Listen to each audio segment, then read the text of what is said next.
Hey, what's up? It's Jacqueline. Welcome back to the show. Happy holidays. We've officially entered the darkness. The government is still shut down. It's only November 10th, but I'm already up 10 pounds. We'll get to that. I know a lot of you are new here, or maybe a lot of you are new here out of curiosity about why I stopped my GLP-1 medication. This music, I can't. I'm up 10 pounds. Mamdani is the new mayor of New York, and people are pissed. That's the first and last time I'm going to mention that in this episode. It's like, why does every podcast host that's not in politics, why do they have to mention this mayoral race happening in New York City? Like, I understand it's a big deal. I understand what it represents. I understand the bigger picture and why people are talking about it in that sense. But also it's like, it was going to happen. Like, it was going to happen no matter what you say. Like, it's one of those things. If you haven't like picked up anything from the state of the union right now, like the current, let's get some good music going. Let's get like jazz it up. Okay. That Christmas jazz was a little sleepy for me. The whole vibe right now, if you haven't picked up anything from the news, from current events, from the elections, from politics, from things shifting, from what's going on overseas, like the United States as we know it, the world as we know it, will never be the same. And it's not because of people getting elected into politics. It's because of artificial intelligence. Like, all of this shit is a circus. It doesn't matter. Everything is going to look different. So just sit back, enjoy the ride. Okay. Brush up on some of your AI facts for fun so you can kind of know what's going on a little bit. Like, I bought a Time magazine, artificial intelligence Time magazine at the kiosk at the airport. I read like 2 pages. I'm like, yeah, like AI's coming. Like, it's happening. My point is, like, this shit is a circus. He's the new mayor. People are pissed. Like, okay. Basically this is not, I have a great episode for you today. This is not the top. We're not going to be talking about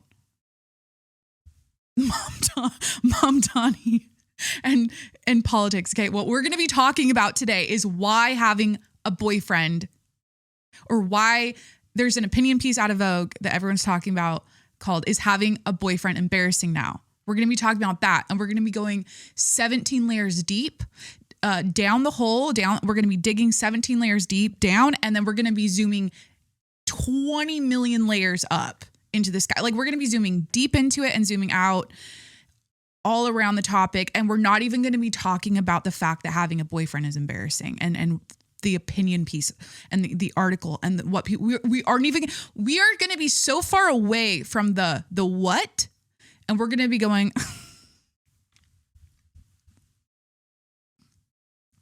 I can do this. We're going to be going to the why. We're going to be going to the root cause.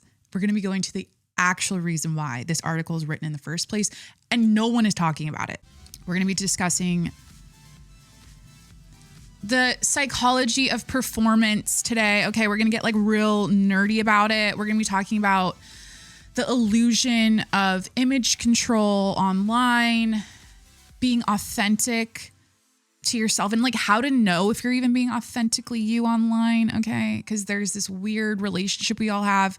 Everyday people like you and me. Yes, I might be a person with a podcast who publicly talks online, but the weird relationship we have with posting and like curating our feeds so we can control how people perceive us. Like, this is like a thing that I'm really passionate about because I struggle with it every day. It's not really a struggle. It's more of like a, why is this in my brain now? Well, it's in my brain now because we've been doing this social media thing for so long. And now to the point where like, it's embarrassing. Like, women don't want to be perceived to be partnered and to be in a healthy relationship because it's cringe. So yeah, that's kind of the meat and potatoes. That's like the most of the episode today. What else is happening? We've got life updates as usual. I received my first "Hey girly" message.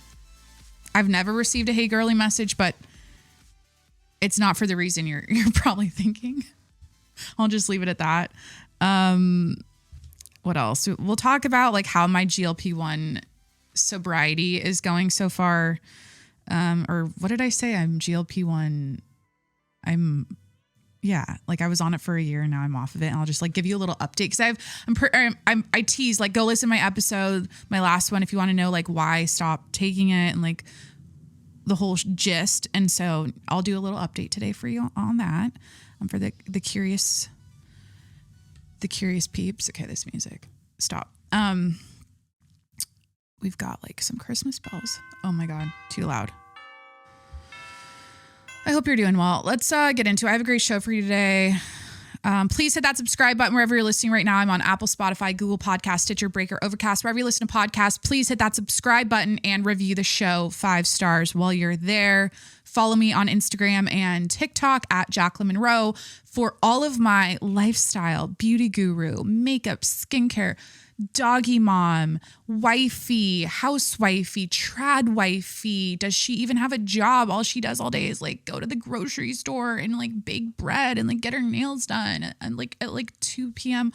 on a Tuesday. And then she's like planting a rose garden and she's just like blow drying her hair for like 2 hours a day because she can. Like, what is her life? Like, does she even work? Bitch, I have a podcast. Okay, oh my God. I'm insane. Like, I'm actually insane. So you can like stalk my life over there. Damn, that took a weird turn. That's like me trying to control or worrying or like trying to tell you how to perceive me. That's like but it's in a very facetious way.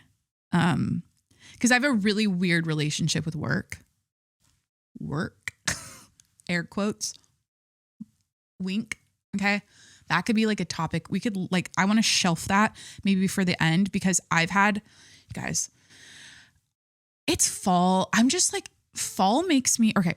First of all, the darkness makes me, I have a tip about the darkness. We'll get to that, but I'm just like an emotional bitch. Okay. And I've been crying a lot recently and freaking out. And I think it's because of like this entrepreneurship journey I'm on. And it fucks with me because when you're your own boss, you can make your own schedule. You can do whatever you want every day. It's like not good for a person who has like ADHD and who's an overachiever and who like fills their plate too full every day and has the highest standards for her life to the point where it's like, dude, fucking relax. Like, so anyways, I've been crying a lot. But anyways, follow my TikTok and Instagram for just for that lifestyle content, beauty guru stuff. I like making the beauty videos and working with the brands, getting the products and all that shit. Cause it's so fun. That was my dream forever. And now I'm doing it. So that's really cool. Also, if you want to support the show, patreon.com/TJMS, patreon.com/TJMS. It's $5 a month. Go check it out. All right, let's get into it. Yeah. Weird relationship with working. Should I put that at the bottom here? I don't even, dear God, Jacqueline, I picked the one topic, the Vogue thing. Cause I'm like, I think it is such a baller move if you can do an hour episode and I just can't. So I'm just going to do the one Vogue opinion piece and rapid fire some life updates first. And then I think I'm going to button this up. I'm going to wrap this up in some nice Christmas wrapping, put a nice ribbon on it and send it off to you in a timely manner. But yeah, you probably want to know like all of the inner workings of my mind. Why have I been crying? What does it mean? Like, is she okay? Like what's going on? She's gaining weight. She's not on her GLP-1. Like she's feeling, my whole fall has been, she's fat. She's horny. She's emotional. She's pregnant. Like now she's like crashing out about her work and like her career. Like,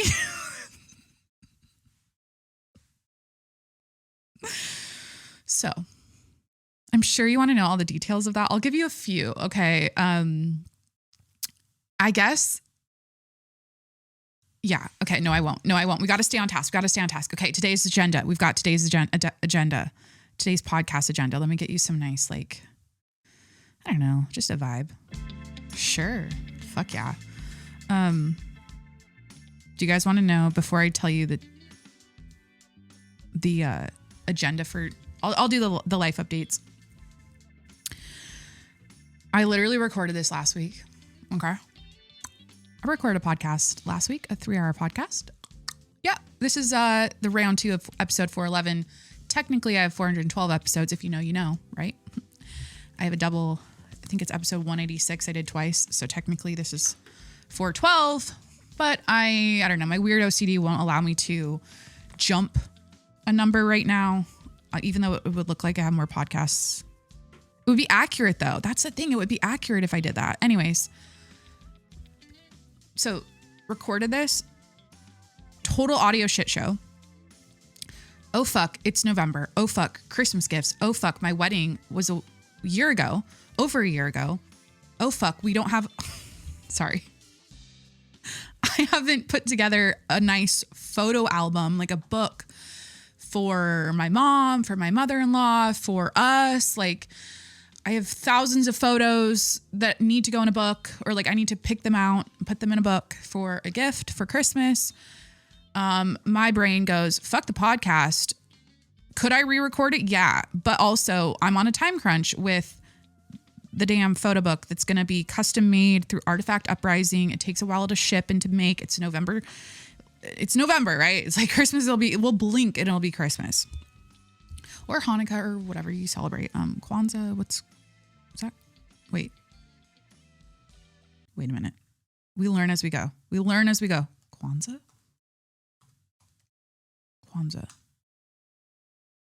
Kwanzaa is an annual celebration of African American culture from December 26th through January 1st, culminating in a communal fest called Karamu, usually on the 6th day. It was created by activist Malana Karenga based on African harvest festival traditions from various parts of West, East, as well as Southeast Africa. Fuck yeah. So Hanukkah, Kwanzaa, like it's all during this time. And then Chinese New Year is coming up, right? In January, something like that. We'll blink and it'll be Christmas. So you got to get your gifts going, right? You got to get your flights booked. Like I'm out. Whatever. It's like, hey, Jack, you got to book your flight home for Christmas. It's like, shit, it's next weekend. Then it's like, fuck, the flight's $7,000. So, what I'm saying is that fuck the podcast then I had this full on, you guys, I don't know how to make a long story short. I just don't know how to make a long story short for you. Basically, I spent 3 days. This is going to make me look so bad. This story is going to make me look so bad. I don't know if I should tell it right now. Basically, I did something so stupid that after 3 days of working on this book the wrong way, the most idiotic way, when it could have taken me like maybe a couple hours, everything shit hit the fan. You guys, let me just tell you the story. Oh my God, this is what you tune in for. I know you want this. I know you want the details. Okay. I record the podcast. The audio got fucked. This was like last Monday, I want to say. It's Monday, November 10th today, by the way. So a week ago. Then it was like, I had some shit Tuesday to do. I forget what. And then it was like Wednesday, Thursday, Friday. The podcast like didn't get re-recorded, right? Which is so like my priorities and my boundaries on work, right? Let's get back to that. And life and like family, like they're so blurred. It's so bad. I'm not good at it. I'm very intuitive with it all, right? Which is nice. I have flexibility and freedom and I can do whatever I want, but like it's not good for business, right? And that's why I am probably not where I want to be in my podcasting career yet. And I am so open about that and honest about that. It's just, my plate is so fucking full and I have to pick and choose my battles. I chose the battle, right? Okay. Back to the Artifact Uprising wedding photo album Christmas present that I need to put together that I was working on last week. Instead of re-recording this episode, I went to the email thread from our photographer last year from when he sent us our wedding photo album, like the link to the online album. Okay. I went to the email and there are 2 links. One was a link to the gallery where you could view the gallery of all like 3,500 photos on his website of our wedding. You You just view them. You couldn't download them. You could buy them. Like you could buy prints, right? There was an option to buy. And then the other link was to a Dropbox. Okay. I clicked the Dropbox link. It's deleted, right? It's probably because he had it good for a year or 6 months or whatever. And the Dropbox was deleted. When we initially received these photos from our wedding, this also makes me look so fucking stupid. You guys, and I did it again. I did it again last week. It took me 3 days. I was doing it like 2 hours at a time because it took me so long and I didn't need to do it. You guys, when we first got them, I don't know why I didn't just download the images off the Dropbox link.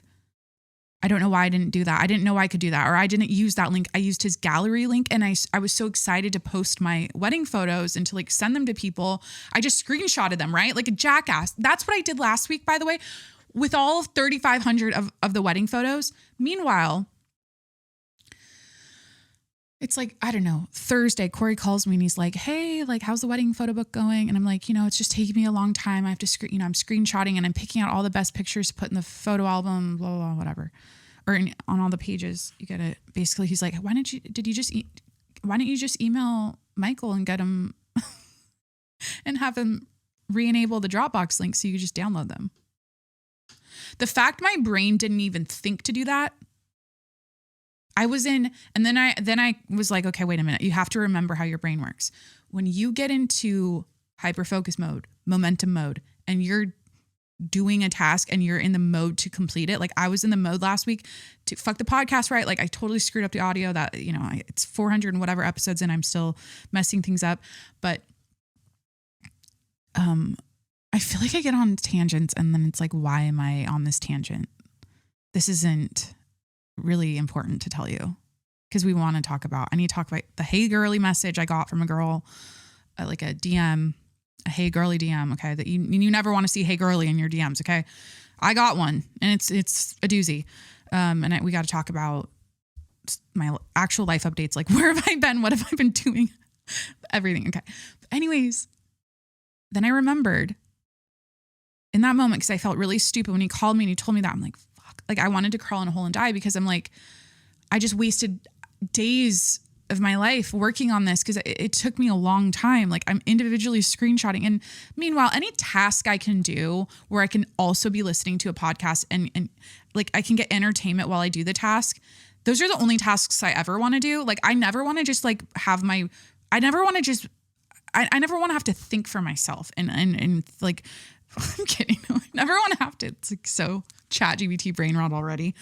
I never want to, I just enjoy like, that's why I like labor. Cause I can like listen to a podcast and I could be like doing the dishes or I could be like walking around a grocery store or like organizing the linens or like whatever the fuck. So same with this screenshotting task. I got lost in the weeds because I'm like entertained by a podcast episode while I'm screenshotting and like time's going by and I'm like, I'm getting it done. Meanwhile, it's the most inefficient way to go about it. But then I told myself, no, this is how your brain works. Because when you get momentum on tasks and you have a short window of like energy and that's like the window you have, right? And if you're on, you're on, if you're off, right? Like that's how I work. And the thought of delaying the task, emailing my photographer, and now it was up to him to email me back and give me the link. I don't know how long that's going to take. That's going to delay the project. That's going to delay the momentum. Instead of doing that, my brain's like, no, just keep the momentum going. Just start screenshotting, right?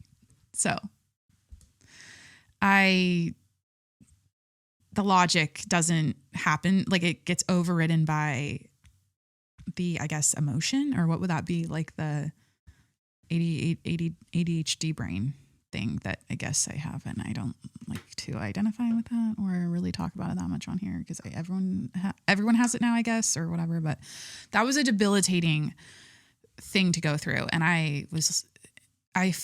it's like when he called me and he said that, I just went numb. I'm like, I'm so stupid. But then I'm not because I don't know. Okay, so let's get back to the podcast. Jesus Christ. How are you doing? I hope you're having a wonderful November so far. Yeah, it's been these they're always weird. I'm not going to call attention to how they're weird, but the government shut down, the food stamp benefits, I don't know what that situation is currently at or looking like. It's kind of a grim holiday season out there for the people, it seems like. So heart goes out. I'm chilling. I get to kick my feet back and enjoy my holidays. And yeah, it's a weird fucking, why am I spiraling? Now I'm spiraling. Okay. So let me provide some value. Like, let me give you guys the tip of the day, the actionable advice, something you can take away from this podcast that will actually help your life and improve your mental health and your well-being. Okay. So daylight savings just happened, right? It gets dark at 5. I live in San Diego. Let's just say, it gets dark around 5. Not pitch black. It doesn't matter, Jacqueline. You don't have to go to the detail of how dark the sky is. Anyways, now, up until this year, every single year of my life, since I've been alive, every year of my life, when it gets dark early, I bitch about it. I complain about it. I'm mad about it. I'm annoyed. Why am I tired? I just want to lay on the couch and watch TV, but it's only 5, but the day's not over yet. I have all this other stuff I could be getting done.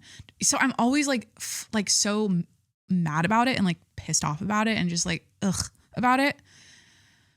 So my tip of the day for daylight savings is when the thoughts roll in and you want to start bitching and complaining to yourself or tell other people, oh, I hate that it's so dark early. Ugh, it's so dark early. Don't allow yourself to say or think that, cut off the negative thoughts. You don't have to make them positive. We don't have to pretend it's a positive thing. Cause it's not. I don't love, people are you gotta, this is the thing. People are you have to romanticize the darkness. Light a candle, run a bath, get some rose petals, get a little romance novel out. I don't know, pop your pussy in the bathtub to a, what are these romance books? I was at the airport with Corey. We were going to San Francisco, and just for fun, I don't read romance novels. I'm aware of them. I'm aware of, I was listening to a podcast about this woman who was married with kids. She's mid 40s. I think it was a porn addiction, but it was romance novels for her. It was her escape. She was, she was too deep with these books. So I'm aware of them. We're at the kiosk or whatever. We're at what do they call them? The Hudson News, or I don't know, one of the, where you buy the magazines and the newspapers and the Cheetos before the flight. And I saw the romance novel. I saw the title. I'm I'm aware. I forget which book it was, but I saw the author. I think it was one of the authors that I'm aware of. And I grabbed the book and I'm watch this. I just opened a random page and it was she stroked me. I don't know. It was so graphic. I allowed her to, or it's always him. They're talking about the man doing the dirty things to them.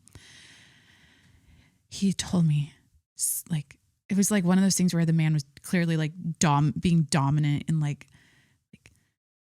get on the bed. It was one of those things get on the bed. And he unbuttoned my pants. And with his teeth, he, one of those. Okay, I could do a better job. I'm not very, oh my God. You know what's something fun to do? Couples game. Subscribe to an OnlyFans. Oh my God. Am I giving too much away for free?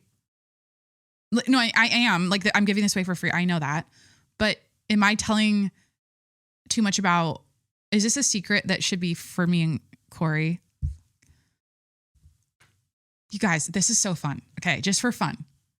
Cause I don't have an OnlyFans. I don't know what that world looks like when you actually pay for it or subscribe for free and you can see stuff.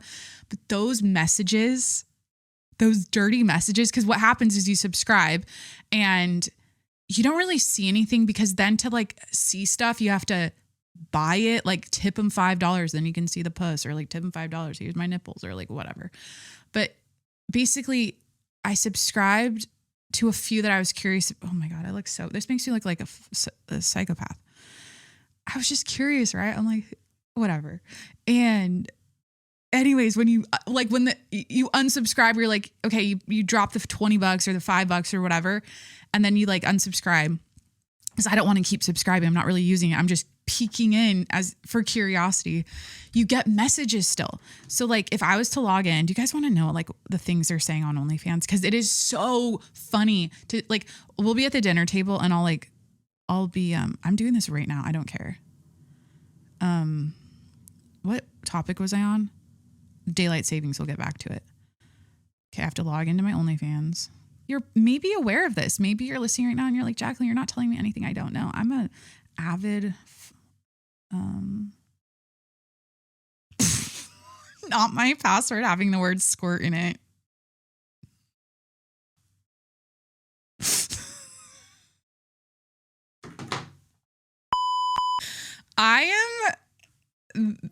Okay. I have like 15 passwords and they rotate and whatever.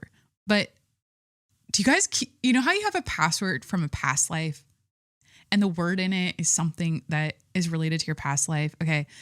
The word squirt I'm referring to in this password is not what you're thinking. It's literally because of a cute pet name situation with an ex-boyfriend who watched Finding Nemo with me, and we both loved turtles, and we loved or he would call me Squirt like the turtle in Finding Nemo. On the record, I am not I don't know how to. This is again on theme of fat, horny, emotional, not oversharing. Folly, I'll always do that. Fat, horny. We're on OnlyFans. I'm talking about squirting. This is really like, I'm staying on theme here. Okay. I think this is my password. You got to log in. Okay. Do I have anything reflective where you could see it? No. Ah, shit, wrong password.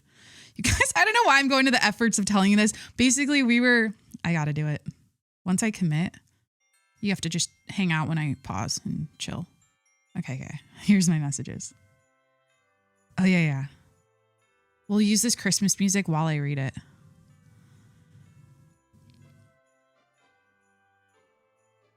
Eight-minute. Okay, wait. Oh, yeah. Here's a good one. Okay. Or should I do Silent Night?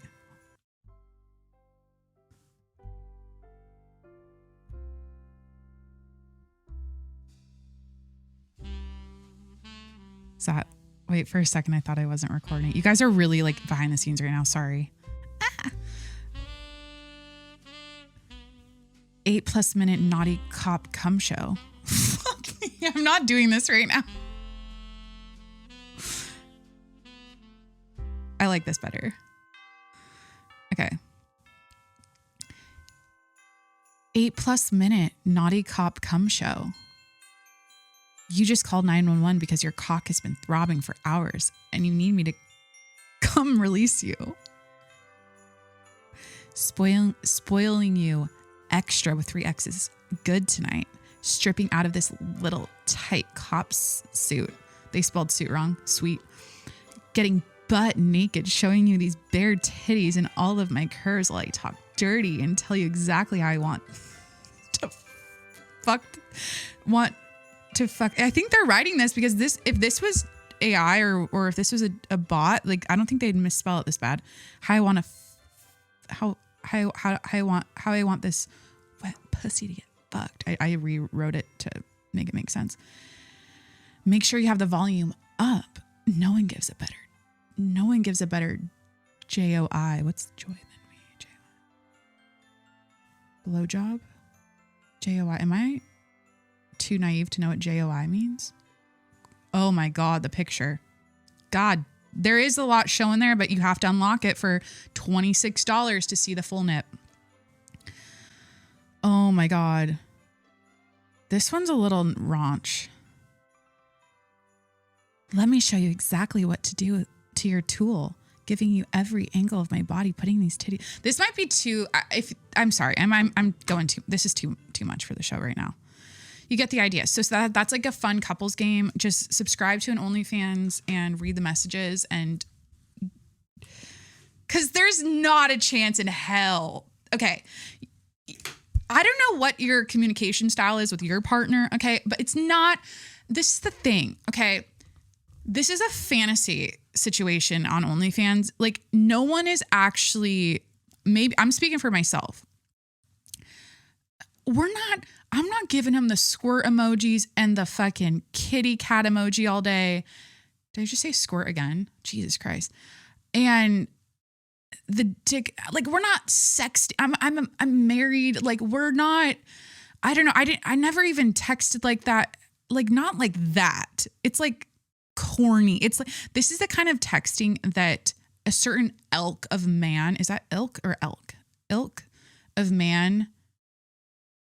It's a, there's a certain pool of man where like, this is how they text, is how they want to be talked to. And those are the ones paying for an OnlyFans. Okay. That's the thing. When you're dating a guy, it's all about how they text and the vibe through the text and the maturity level through the text. Like,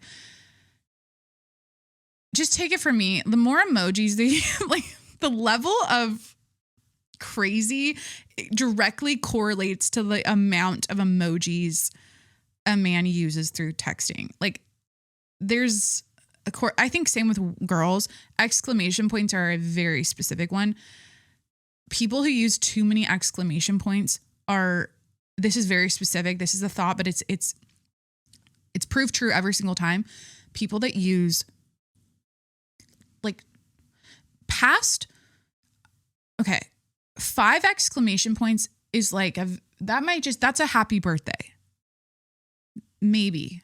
Or like, if something crazy happened in someone's life, like they bought a house, I don't know, or they won the lottery or something, texting congratulations with like 5 emoji or 5 exclamation points, that tracks. That's okay. That's fine. But it's like the everyday messages like, hey, how are you doing? And then it's like 25 exclamation points.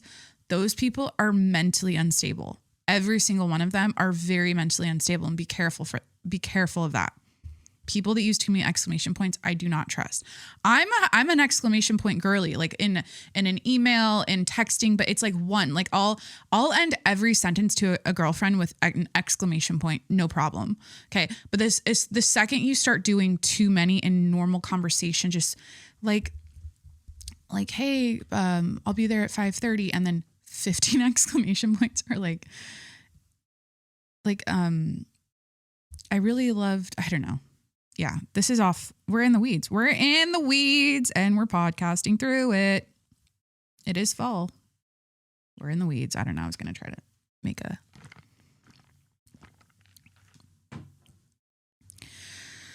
Okay. So daylight savings tip, just tell yourself, God, we got so far away from this tip. Oh my God, we got so in the weeds. Oh my God. Okay. This is the other thing to do. My tip for daylight savings and the darkness at night is to go shopping. No. Okay.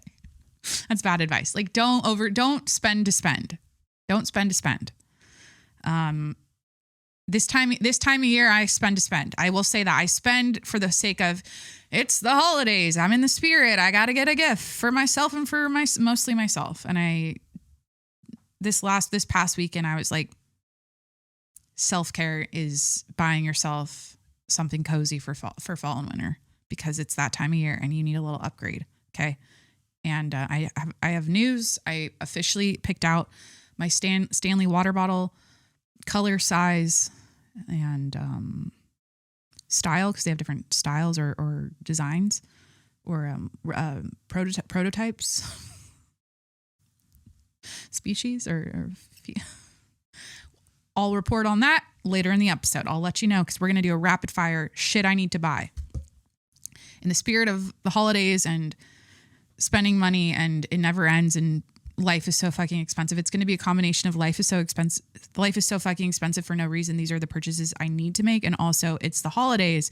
Treat yourself. These are the things I need, mostly want to buy. So we'll get to the Stanley Cup after in that segment, but go to a store. So this is the tip I have. The other night it got dark fast. I forget what night this was. I want to say Saturday night. And what did we do Saturday? Oh, that was my crying day.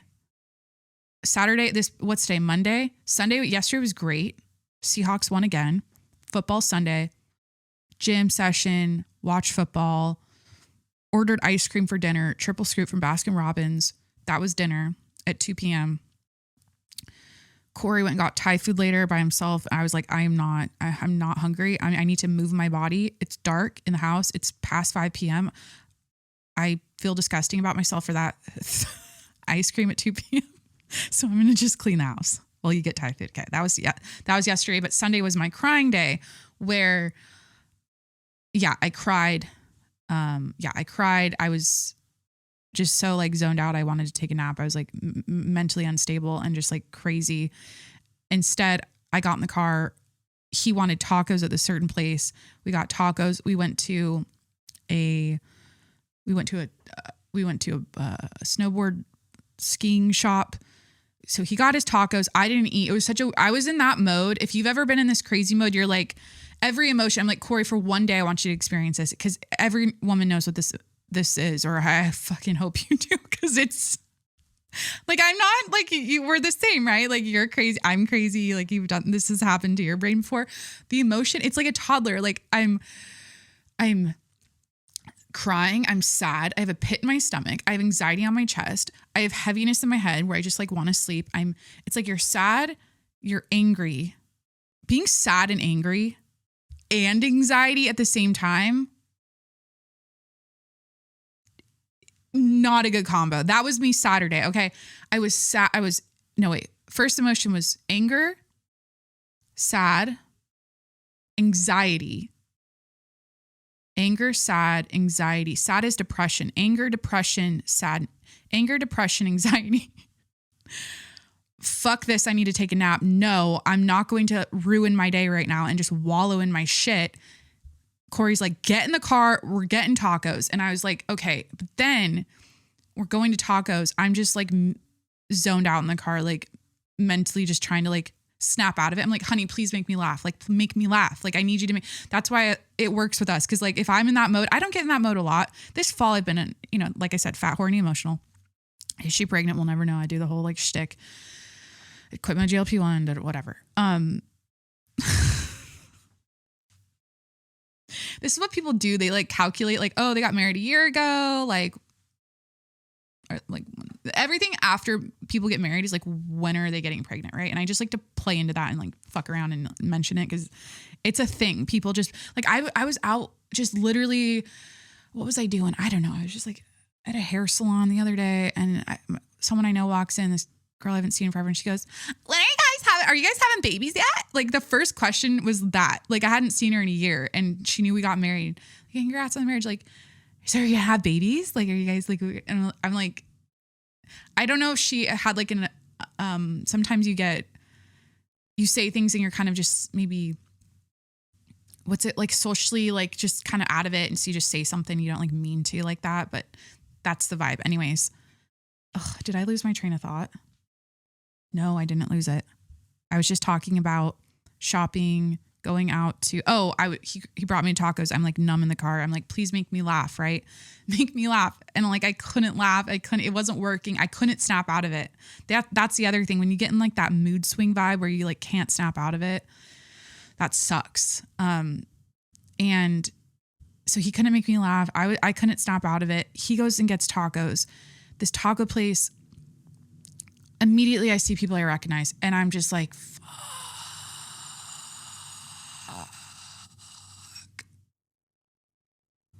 Cause I'm in that like resting bitch face mode. I'm in a mood. I'm also cold. My hair was wet from the shower. Cause after I cried and was all that shit, I took a shower. I was like, that'll help. Didn't help. I'm cold.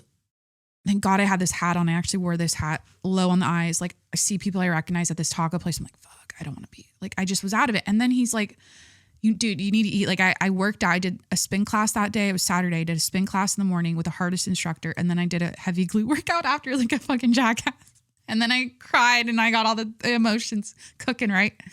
And then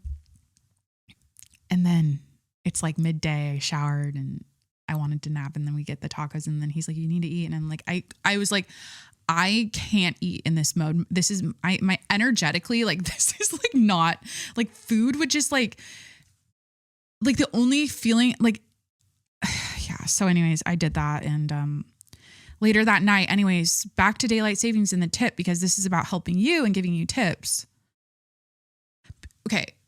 Let me just finish the story though. He got the tacos. I didn't order anything. I'm sitting there, arms crossed, cold as shit, knowing people around me. And I'm just like, fuck me. You know, like I hate when I look like speaking about image control or speaking of image control and caring about how other people perceive you. Like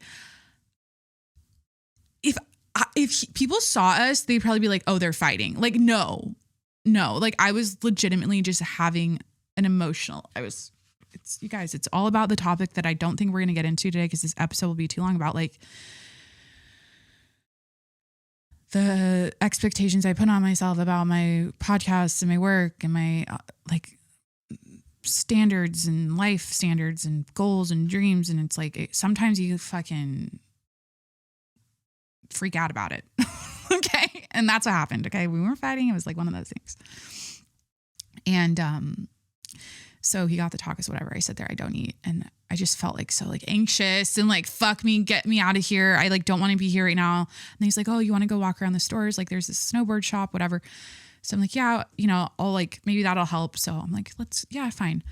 So we go in, and immediately I'm just like, nothing here for me. It's just very SoCal vibes, very like beach babe vibes. Like that's never resonated with me. It's weird. Like I moved to San Diego and I moved to California, not with the surfer girl. Like it didn't stick with me, like that beach girl, surfer girl. I live for the beach. I just want to like have like salty hair and like tan lines. And I just want to like roll around in the sand all day. And like, it just didn't, speaking of aesthetics and image control, it didn't like click with me, right? Like I identify more with like the Euro girls, the city girls, the fashion girlies, even though I'm not one. I'm more of a fitness bitch. Like honestly, if you ever saw me, you'd be like, oh, she's like a fitness chick, you know? Like I'm always in goddamn athleisure and shit. But so yeah, I walk in the store and I'm just like, this store sucks. And then we went a couple stores over to this place called Beginning Boutique. I think it's Beginning Boutique. Yeah, I think it's a new store. And immediately, like I'm in heaven. This is girly. Oh my God. But then I was like overwhelmed by like, I feel like I'm going to just self-soothe right now by shopping and buying something, and that's not good. And then I'm like, honey, the only thing that would fix this is like, guys, this is so bad. It's so bad. I'm like, I just need a fucking drink. Is she pregnant? She got some alcohol. So the answer is no. I literally was like, I hate this about myself right now. But I'm like, it was 3 p.m. at this time or 2 p.m. I'm like, I couldn't snap out of it. Even after shopping, even after being offered tacos and guacamole and chips and like none of that was snapping me out of it. I was like itching. I was like, I just need a fucking, like, give me a goddamn beer or something. I need a cocktail. And so then he's like, you know what? Sometimes I'm like, honey, I'm like, I never give into this feeling because I have this bad relationship, or I have this relationship with alcohol where I'm like, no, this is like what alcoholics do. And like, I'm not my dad. Like, I'm like, I don't want to be like my father. Like, so I was resisting it the whole time. He's like, honey, he's like, that's like, fuck it. Like, there's nothing wrong with you. Like, if that would help, like, and he's just trying to like help me. Right. He's like, well, at this point he'll do whatever, you know? And so we ended up going to my favorite taco place. I made him get tacos again. We got a beer and tacos. They discontinued my favorite beer. The fact I have a favorite beer is crazy because like I have a favorite beer. Yeah, I have a favorite specific beer. This place discontinued. That pisses me off because I don't really like it. I'm very particular with the beer I drink, and this is the only one that I really like. And they discontinued it, but I made him go to another taco place. And like the second we walk in, and like I'm getting tacos, I'm getting beer, and we were watching college football, which I don't really care, but I was just like, okay. And it was at one of my favorite bars. So I felt like, finally, that's a bad sign. Okay, now I'm like, okay, the anxiety to the depression, the sadness, the anxiety, the rage, all of the feelings went away when I walked into a bar. Let's unpack this. Like, am I turning into my mother? You see how like my brain works? It gets like so worried about myself, and but there's the confirmation. Is she pregnant? She's not. She had a beer. So yeah. And then we went to the dog park after that. We walked the dogs, and I don't know. So the tip back to, oh my God, the next day, Sunday. I'm telling so many long stories, and I should not be telling them this long. Basically, the tip is to, when it's like 5 p.m. and it gets dark, simply like we went to Home Goods, right? I'm like, we could even play a game in the store. Like, find the ugliest tchotchke. You have $20. Like, go pick something out for the other person that reminds you of them. I don't know. Like, we could do like a fun couples game at Home Goods instead of like laying on the couch and watching TV. Because I'm like, when it gets dark, that's the last thing I want to get suckered into. This is the thing too. I have like anxiety about being lazy. Like, I always have to be working. I always have to be like moving and doing something. And like, I can never rest. I never lay down. I never chill. I never fucking watch the Kardashians like I want to do. Like, I really want to watch the new season. But like, every time I lay down on the couch, I'm like, I always feel like I need to be posting something, working on something, editing something. Like, I never mentally relax. There is another tip after this tip, by the way, that is helping me with that. We will get to it. So what we did is we got in the car when it was like dark at 5 p.m., got a Diet Coke out of the fridge, which was a nice little treat in the car on the way there. And we went to Home Goods. We walked around, looked at all the Christmas decor. We looked at things for the house that we need. We couldn't really pick anything out except these pillows, which I do have on set today. Go to YouTube or Spotify to watch. I haven't taken the tags off yet. I found these cheetah print pillows. Okay, because I love cheetah print. One thing about me, cheetah print it's just my favorite. I don't know. It just jazzes up any room. It just really makes, I don't know. I like cheetah print. So I got these cheetah print pillows, and then he was trying to get the cheese puff caramel popcorn, and I made him read the ingredients to me in the line during checkout, and that made me look like a complete fucking cunt wife. Honey, read me the ingredients. This has soy lecithin in it, and the fucking yellow 6 and red 3 and green whatever. No, he was debating because he knew it was like one of those really trash Home Good TJ Maxx snack aisle snacks. Like, they're just good quality. I told him to get the Moose Munch. I think it's called, like, there's like this company that makes Christmas gift basket stuff. Like, it's called like, it's like David and Sons or like something like that. And they make Moose Munch that's really good and it's quality. Like, I would have felt better about him getting the Moose Munch than this like Cheeto Puffs. You know, when you get like the cheese balls at Costco, like the big ass thing, it was like that. And so he was like, we have the cheetah print pillows in the cart with this big ass cheese ball, cheese. What was it?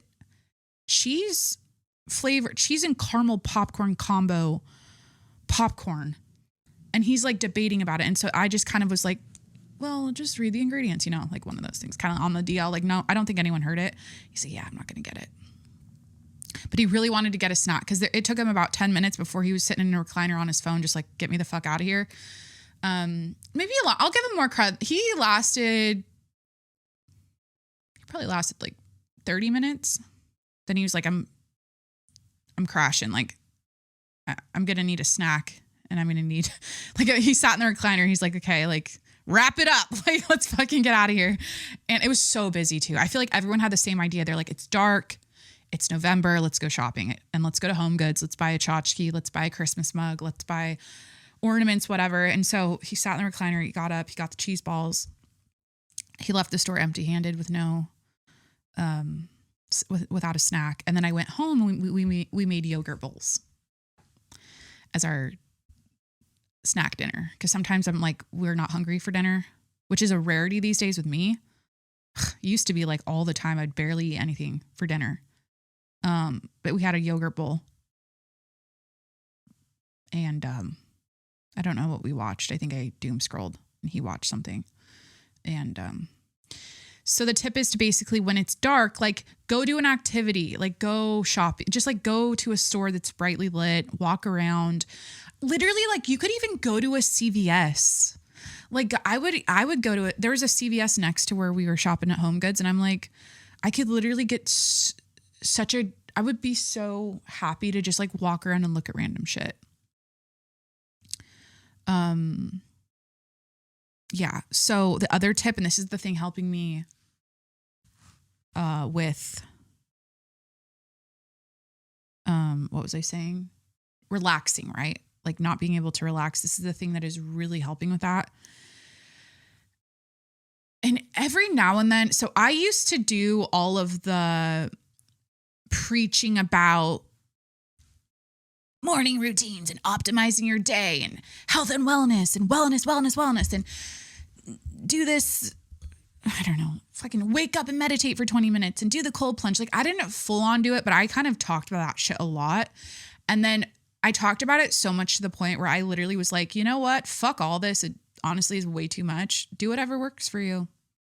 And keep it to yourself. Keep it all to yourself. Don't preach to your friends. You gotta, oh my God, I swear by, you gotta like meditate first thing in the morning. And then you like wear your yellow glasses at night so you block the blue light and like do the 20-minute cold plunge and the 15 minutes on and the whatever, 20-minute cold plunge. Holy shit. Like do what works for you. Figure out what works for you. Yeah. That's like, after I did all of that preaching, that's what my conclusion was. But this is something I'm going to bring up because I know it affects all of us. If you're listening right now, this affects you. I don't care who you are. Like if this doesn't affect you, congratulations, your brain is broken. It's like, it's not, you don't. Basically what I'm saying is that this tip for relaxing at night, for enjoying the darkness of fall and winter a little more, is actually something where I'm not like, it's going to sound cliche. It's going to sound preachy. It's going to sound like, shut the fuck up. We already know this, but it's been really easy for me to be consistent at. Like this is a tip, this is a hack or whatever that I'm like, wait, I can actually be successful with this. And it's not difficult at all. And I've heard people talk about it a lot all the time, but I've never actually done it because this is the issue. I love reading. And so some nights I'll like, oh, I'm going to read, but then my phone's right there plugged into my nightstand. So I'm like, the phone's there. It's always because the phone is too close to me that maybe I'll read 10 pages and then I like go to my phone, right? Or like right before bed, I'll check it for 2 seconds or 20 minutes on a TikTok doom scroll. So this is the tip. Okay. This is like oh my God, it took her so long to get to the point. Physically remove your phone from your bedroom. Like I just don't, I think I'm on 2 weeks of doing this, almost 2 weeks. I physically, like I'll do my skincare routine. I'll be in my bathroom and I just leave my phone in there. And then I go into my bed and then there's always a book and I end up getting lost in books now every night. A book. I've been working on a book for a long time. I'm getting lost and I'm actually reading it because that's my only option. I can either talk to Corey, pet the dog, pet Louie, who's snuggling in bed with us, or read a book. So it just removes it completely removes that itch. Like you can't even scratch the itch because the only way to scratch the itch is to physically get up and grab it. So I've been doing that and that's been working for me. Can't recommend it enough. Just physically remove your phone from your bedroom. If you haven't tried that, I don't know. I feel annoyed that I went that long on that topic, but should I do the GLP-1 update? The life updates. I got to do the hey girly message in the GLP-1 update. Oh man, sometimes I feel so rambly.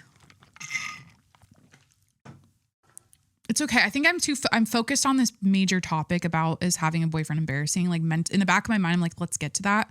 But I got to get you guys, I have to catch you up to speed first.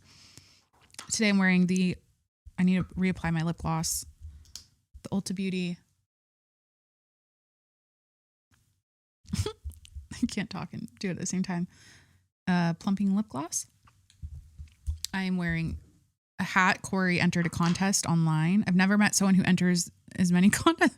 He's a content or contest entering lottery ticket buying type of dude. Like I've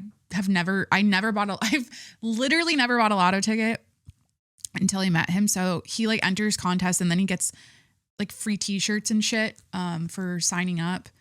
And this hat is from one of those contests. I have no idea what the prize would have been if he won, but that's the hat I'm wearing. I'm wearing a pink zip up. Like they call them like BBL jackets. I don't know. One thing about the weight gain that's been kind of nice is I can like feel my ass now when I walk. Like there's a it's a specific feeling, but when you I'm just not used to it. Like oh my gosh. It's so funny how I got all skinny and I'm like, no, I didn't lose my ass. And then I like build it back up. I gained some weight. Now I'm lifting heavy in the gym again. I always kind of was, but I wasn't eating. But now I'm eating and I'm lifting heavy. And now I can feel my ass when I can like feel it. Like it's like there now. And so anyways, I don't have a BBL, but this jacket is called like a BBL jacket. I don't know. I got it in San Francisco when I was just visiting there. And then I've got my Max Syrup lipstick. I've got my 5-in-1 Essence Primer Finish Powder from Wet n Wild to powder. I usually do this in the beginning to powder my face so it doesn't get shiny during the episode. What else? I'm drinking a Slate protein shake. They sent these to me. Shout out. This is the caramel. What do I say? Caramel? Caramel? I say caramel. Wait, I say caramel. The caramel latte flavor, not my favorite. I'm drinking it. It's not my favorite. I like the chocolate one, just like the plain old chocolate one. And then I have a grapefruit Spindrift. We do have a stocking on my computer today. A little Christmas stocking. Cool. So let's do the GLP-1 update. I'm trying to give you guys some life into this episode. Okay, so the GLP-1 update, like what's going on? Because that was my entire, like, literally, I just chose, like, when I got on the GLP-1, I was like, I told you guys, I was like, I have nothing to prove, nothing to hide. Like, I've always been fit. I've always worked out. I haven't had like a crazy weight struggle. I mean, I've talked about it a shit ton on here, but, the COVID weight gain, depression phase, whatever, when I started this podcast. But so yeah, I was just always open and honest about it. And I didn't care. And I think it was like, it's personal. Weight is personal. Food is personal. Body image, all that stuff is very personal. But I just wanted to be my reason behind being so open about it was because I wanted to be honest about the fact that I'm doing it for like, yes, health. Yes. Like weight loss. Like I did lose weight, whatever. There's like benefits outside of weight loss. That's what everyone says. And it's true. Like I've slept better. I felt like I had more energy. I was on tirzepatide. It was the strongest one you could take. If you're curious, like what was I on Ozempic? Was I on, Zepbound or what is it? Semaglutide or Tirzepatide. I was on Tirzepatide. But yeah, there's so many people in Hollywood, a lot of influencers, fitness people like microdosing it, taking it regularly, and they're not talking about it. And I hate the whole like speculation of it all. How people are like, oh, they're on Ozempic, or oh, is she on Ozempic? And they gossip about it. I'm like, that's a weird thing to gossip about. Gossip about someone. So I just don't fucking care. Okay. At the end of the day, I'm like, look at what I do here. I'm an open book. I'm going to tell you everything. But anyways, I quit it, or I ran out and I stopped, let's say a month ago. Yeah. Let's just put it exactly a month ago. And I wanted to see and try to prove to myself, and like, cause I ran out and I didn't resupply it. Oh my God, I think it's the music throwing me off. I didn't repurchase it, whatever, or get a prescription, or what do you call it? Renew my prescription. And so I was like, I want to prove to myself that I don't need it. I need it.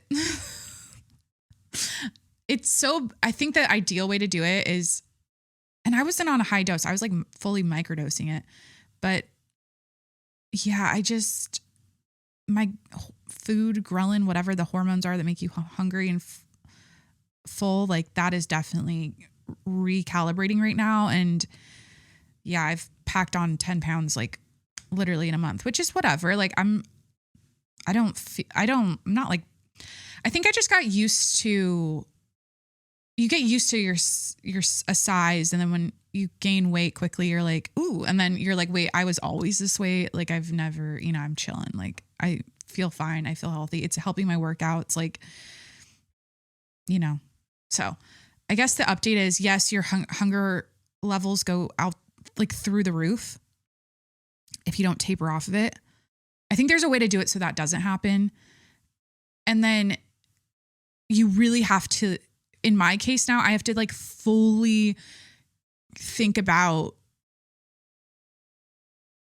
if I want it, like if I wanted to like lose the 10 pounds and like go back down to where I was when I stopped, I would have to like really try.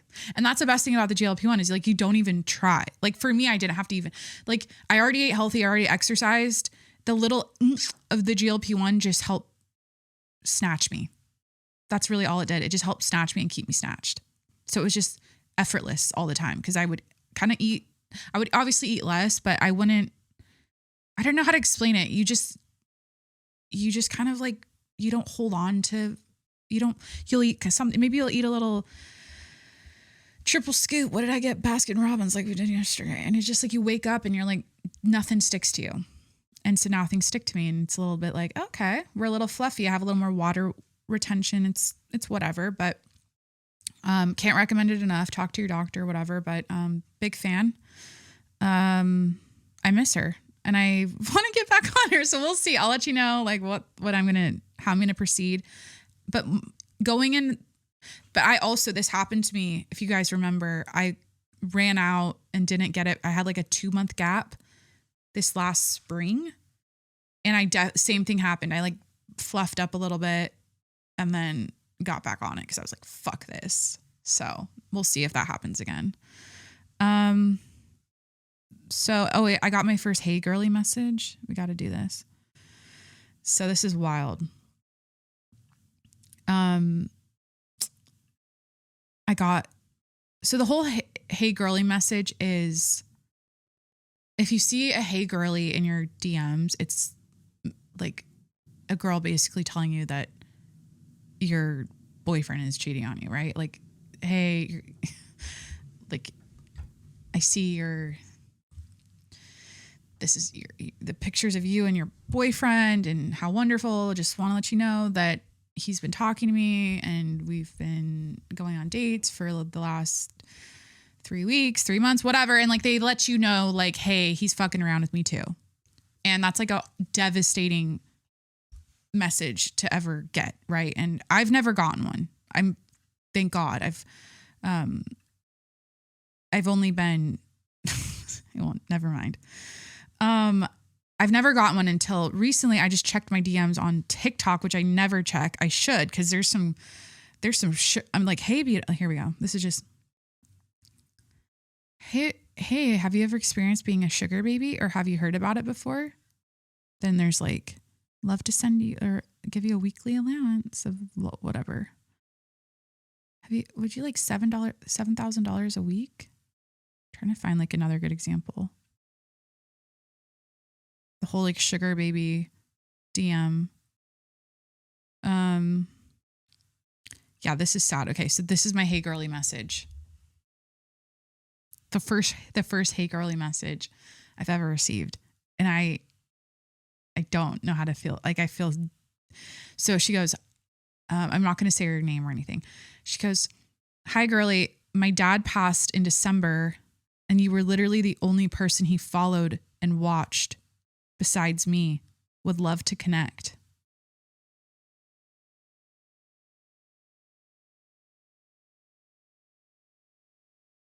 So that's, first of all, sad. He probably just like got TikTok, or I think this is this is his TikTok account he followed. He probably just like got a TikTok and like happened to like follow me, and then obviously his daughter, and like didn't really use that. I feel like that's like probably what it was. Do I connect? Would love to connect is such a weird, I mean, this chick looks like a 12-year-old. She doesn't have, her like posts are hidden. She follows me. I don't know what to do. But yeah, that's my first hey girly message. Her dad died and I was the only one he followed besides his daughter. And she wants to connect.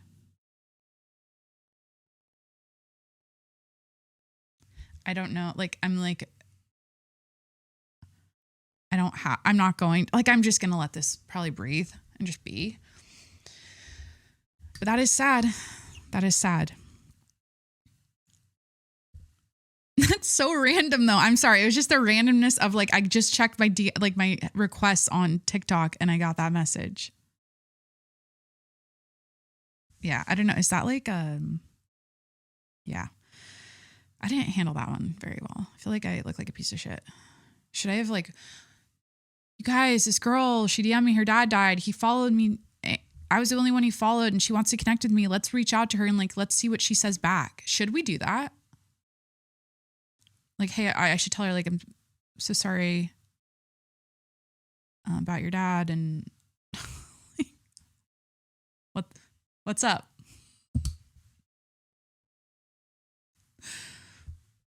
I don't know. Should I just see? I don't know. I get, these messages are so random.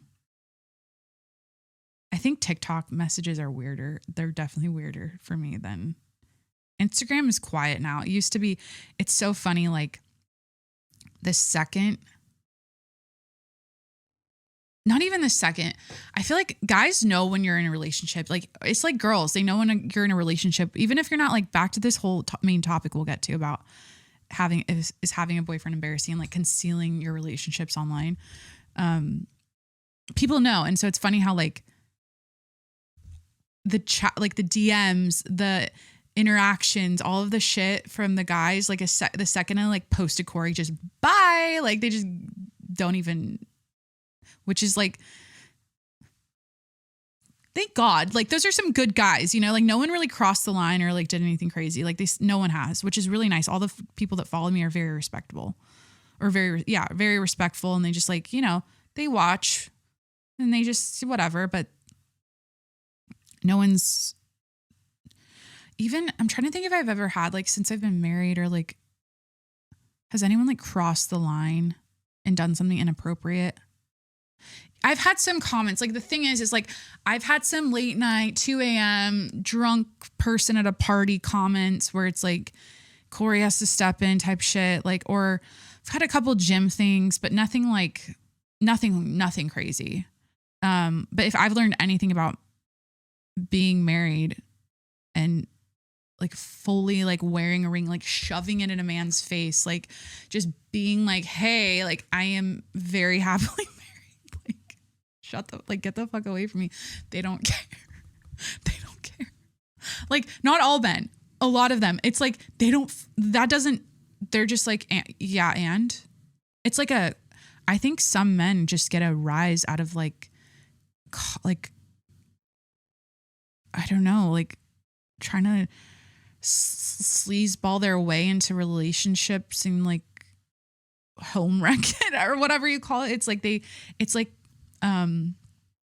all rooted in their, they have it's a wound thing. It's a childhood thing or it's a trauma thing or whatever. What do you call it? Because I have personal experience with this. When they can take or they can conquer, what do you call it? Anyways, I'm rambling too much.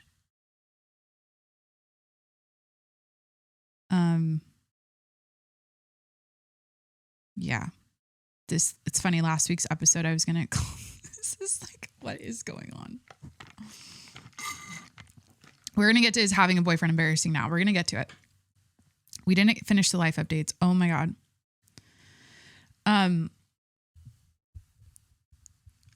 No, what self-esteem or self-worth or when you like, let me figure this out because it'll annoy me. It's when you go take another girl's man or you like want to like get a man who's in a relationship or a woman who's married, or the psychology of that is it's ego. It's like you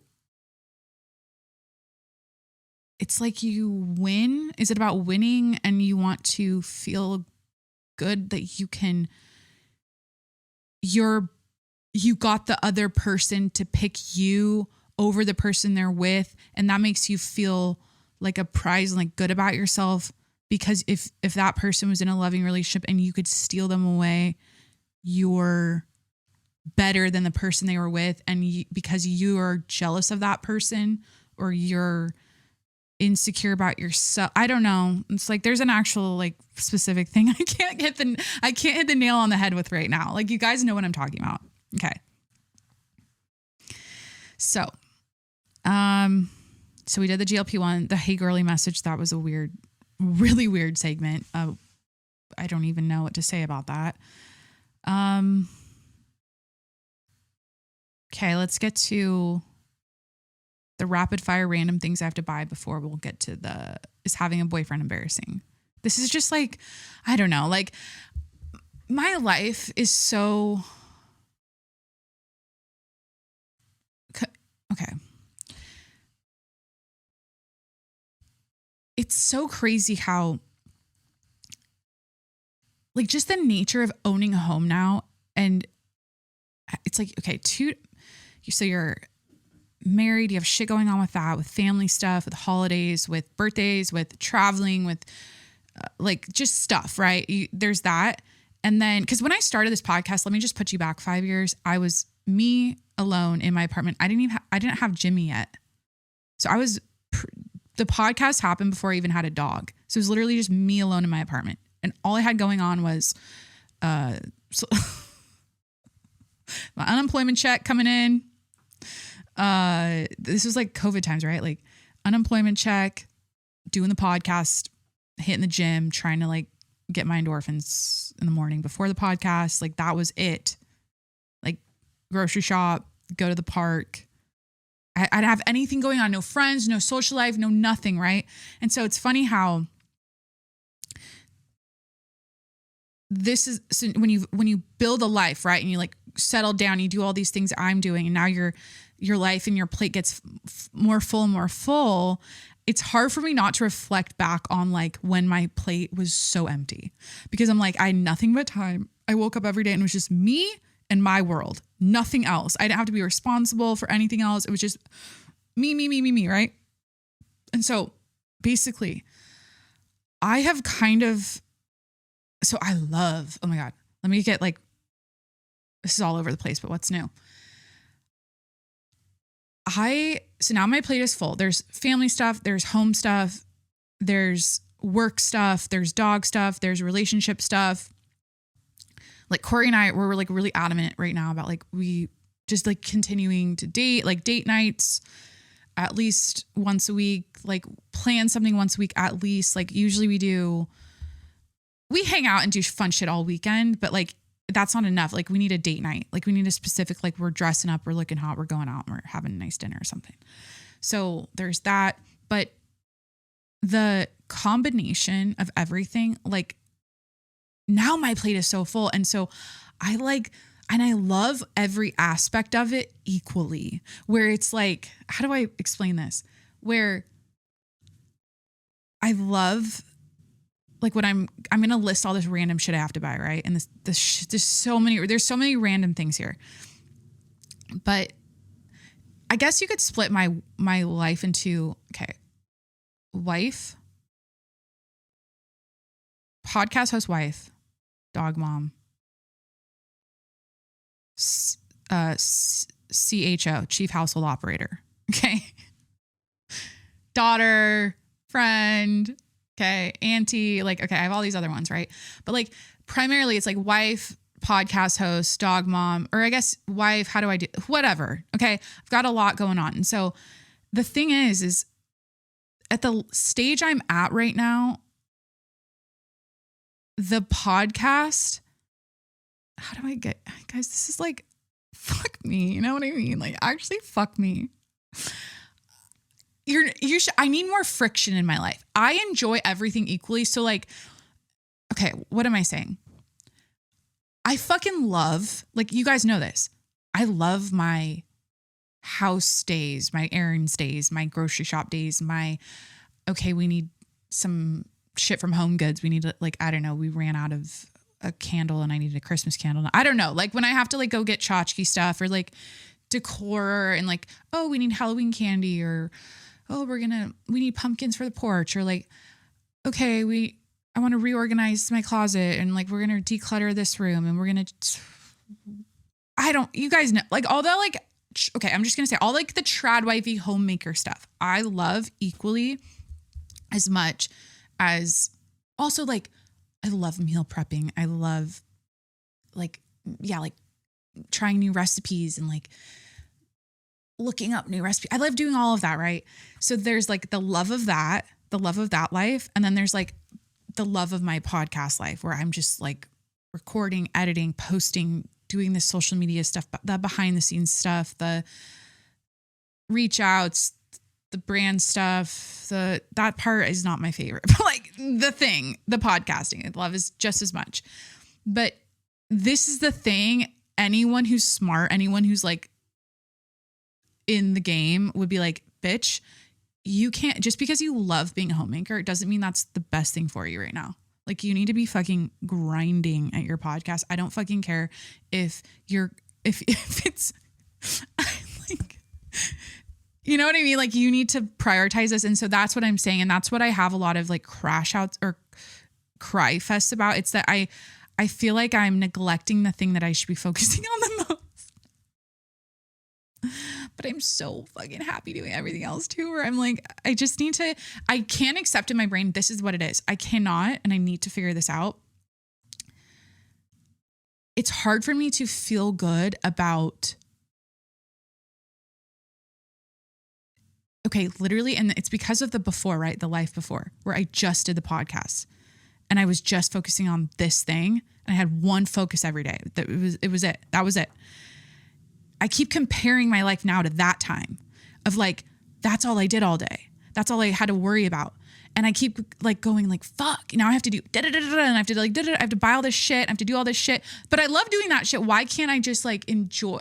It's always, my brain is like, it's always telling me like, no, every day when you wake up, from the time you wake up from the time you wake up to the time you go to bed, it's my all or nothing black and white thinking or addict brain. I don't know.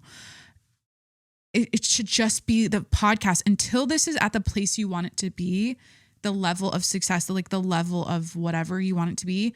Everything else is taking away from that. It's slowing that horse in the race down. Like, and then I feel guilt and shame about that. Like, no, like, so that's why I cry. That's the whole thing I didn't explain earlier. It's because, but then it's like the balance of my life I have now where I can enjoy the other things. I can do the other things and I can be calm. I don't have to stress. I can enjoy and I can be. That's also a blessing. That's something that it's almost like I have to, things all,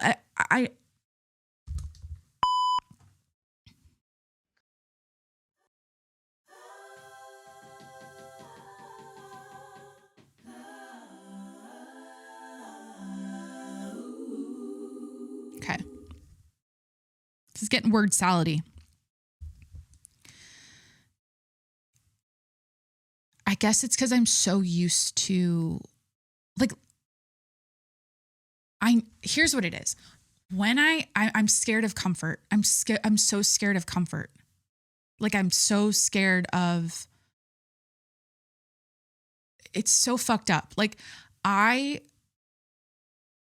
if I don't feel exhausted at the end of the day and like I've left everything out on the court, like I'm playing basketball, if I leave everything out on the court or like I've given it my all and I had a comfortable, easy day where I baked a loaf of bread, I took the dogs to the doggy park, I decorated for Christmas and I made a little stupid makeup video that was like not really related to my podcast, but I like loved doing that and that was fun, but it's like content. So, but that was like not, that was just like fluffy and fun and all about me and like, look at me and I'm doing, look at my, it's all about looks and shit. And then I like go out with Corey somewhere nice and like I come home and like go to bed, whatever. Like, I feel like I'm like, that's living, right? Like, that's something that is such a blessing and I'm so grateful for and everything. But it's almost like I can't enjoy it because I'm so used to everything being so fucking hard. That's what it is. I'm so used to, it's almost like if it's not hard, if I'm not super struggling, I don't feel like I'm living right. It's so that is so fucked up. Yet what I'm doing, the time it takes me to do it, to make it nice and to do all the things and to that is work. It's just different. It does take time and thought and effort. It's not like it's just effortless and I'm just like floating on a cloud every day.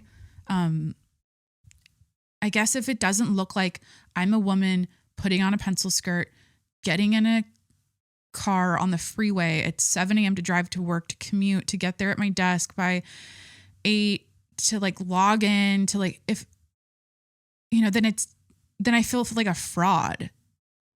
I don't know. Is this entrepreneurship crashing out? When I keep saying crashing out, spiraling midlife crisis 101, like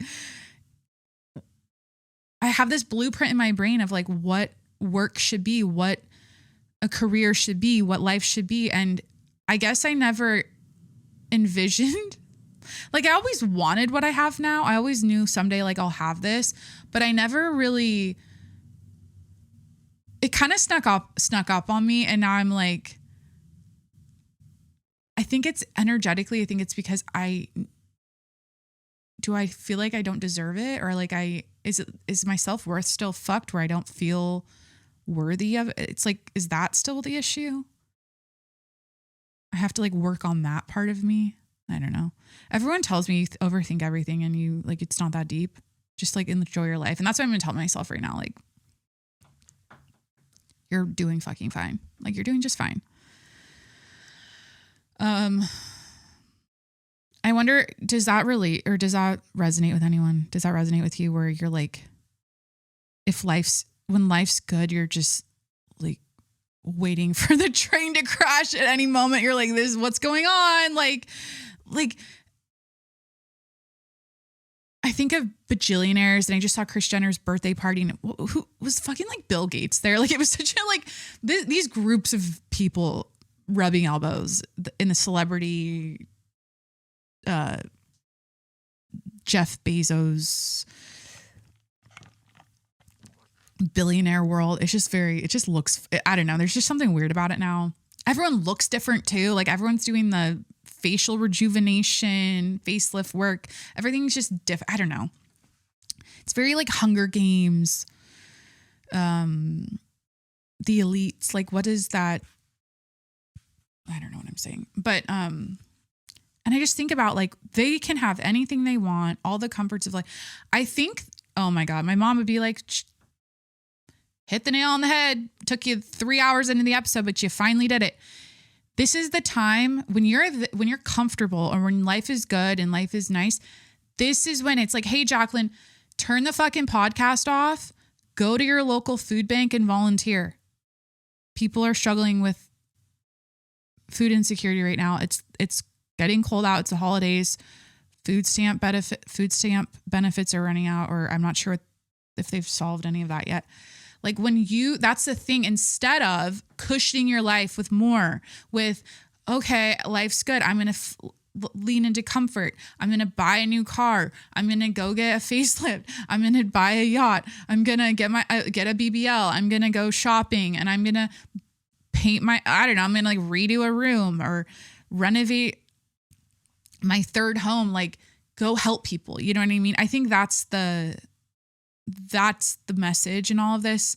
And I think that's when if you're like lacking purpose in life, if you're lacking, it's not that I'm lacking purpose because this is like my voice, my message, my storytelling, me entertaining, me making people laugh, doing this thing.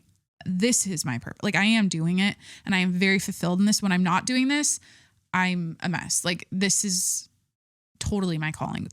There's not a question about that, but this isn't 100% of my life. And so what I'm saying is that I think the message is you have to be of service when you have it all. It's like, I'm not trying to be Billie Eilish right now, but it's like, why are you a billionaire? What did she say at that thing? It was like, give your money away. Basically, if you're a billionaire, like, why are you a billionaire? Like you shouldn't be, like, there's no reason to be, like, give your money away.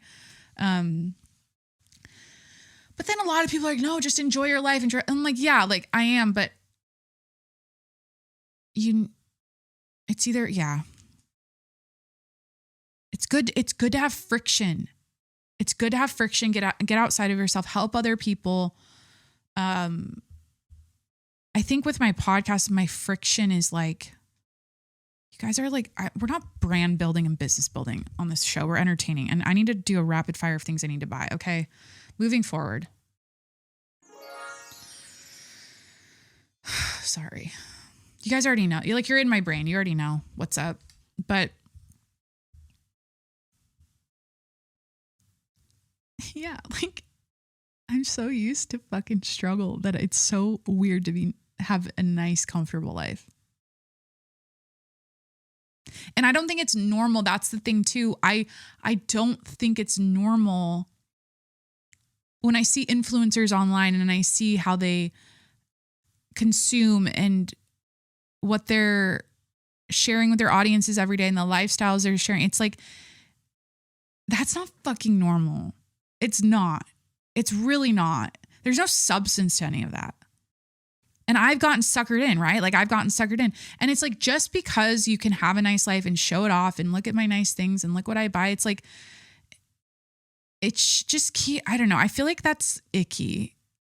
It's icky. It's starting to feel icky. It has felt icky, but it's like, it doesn't serve any purpose other than, it's people living vicariously through you, or they're your inspiration for them, I guess. Yeah. But the nonchalance, I guess, of the consumerism is what pisses me off. When people aren't aware of it, when they're not aware that they're a gluttonous fat pig and they're just like, speaking of the goddamn Stanley water bottle, I'll tell you, that's the first thing we're going to hit. We're going to hit on the list of things I have to buy, or random things on my list of my buy list, which is like back to the consumers. I'm like, what the fuck am I doing right now? How much more can I contradict myself? But I literally was like looking up, I was just curious about this new model, this new Stanley model. So I was like looking it up, and these motherfuckers have like closets full of every color. And these are like suburban moms. These are not like, nobody needs that much shit. And yet they're doing like a breakdown of the types of water bottles and the leakage rate. If you tip it upside down, how many, like they have like a stopwatch and you're like, okay, this one leaks in 0.02 seconds. And they're trying to tell you which is like the most leak proof water bottle because they have 70,000 of them. It's like very weird. So yeah, I don't know. I'm aware of all of that. I try to, it's tough though. It's tough. I think you guys are like, I don't know. You're over this conversation. So random things I have to buy. The Stanley Cup. Okay. I finally picked a color out. I finally picked it out. It took me weeks. Okay. Because whenever I buy something, and this is the truth, like we're going to talk about consumerism and like the holidays and buying shit. Literally, I have to feel butterflies. Like I have to be excited about the thing I'm buying. If it doesn't do that to me, I'm like, I'm just buying it to buy it. There's no point to buy something if you're just like whatever about it. You know what I mean?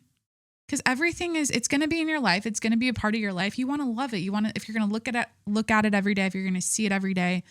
That's what I'm especially doing in our home. Like it has to spark joy because if I put a nail in the wall and I look at a picture, an art piece every day, like I have to love it, right? So the Stanley water bottle. Okay, it started out with this. I lost I think it got stolen. I don't know. I like saw a chick with it the next day type of thing at the gym. I was like, I think that's my water bottle, but everyone has a Stanley, so who knows? So like I lost my water bottle and then I got a stupid Gatorade one, which is like cute for a moment. And then it like got gross because I kept using it at the dog park for like the dog water bottle for their water bowl. Water bottles get gross. They, you know what I mean? So, and then I got blender bottles because our other ones, like we had like one that was shitty and I was like, okay, I'm going to get blender bottles. So I went to TJ Maxx. I got like a blender bottle and I've been using that. Okay. And then I've been stealing Corey's Stanley and, his Stanley water bottle. He has one of the flip straw ones.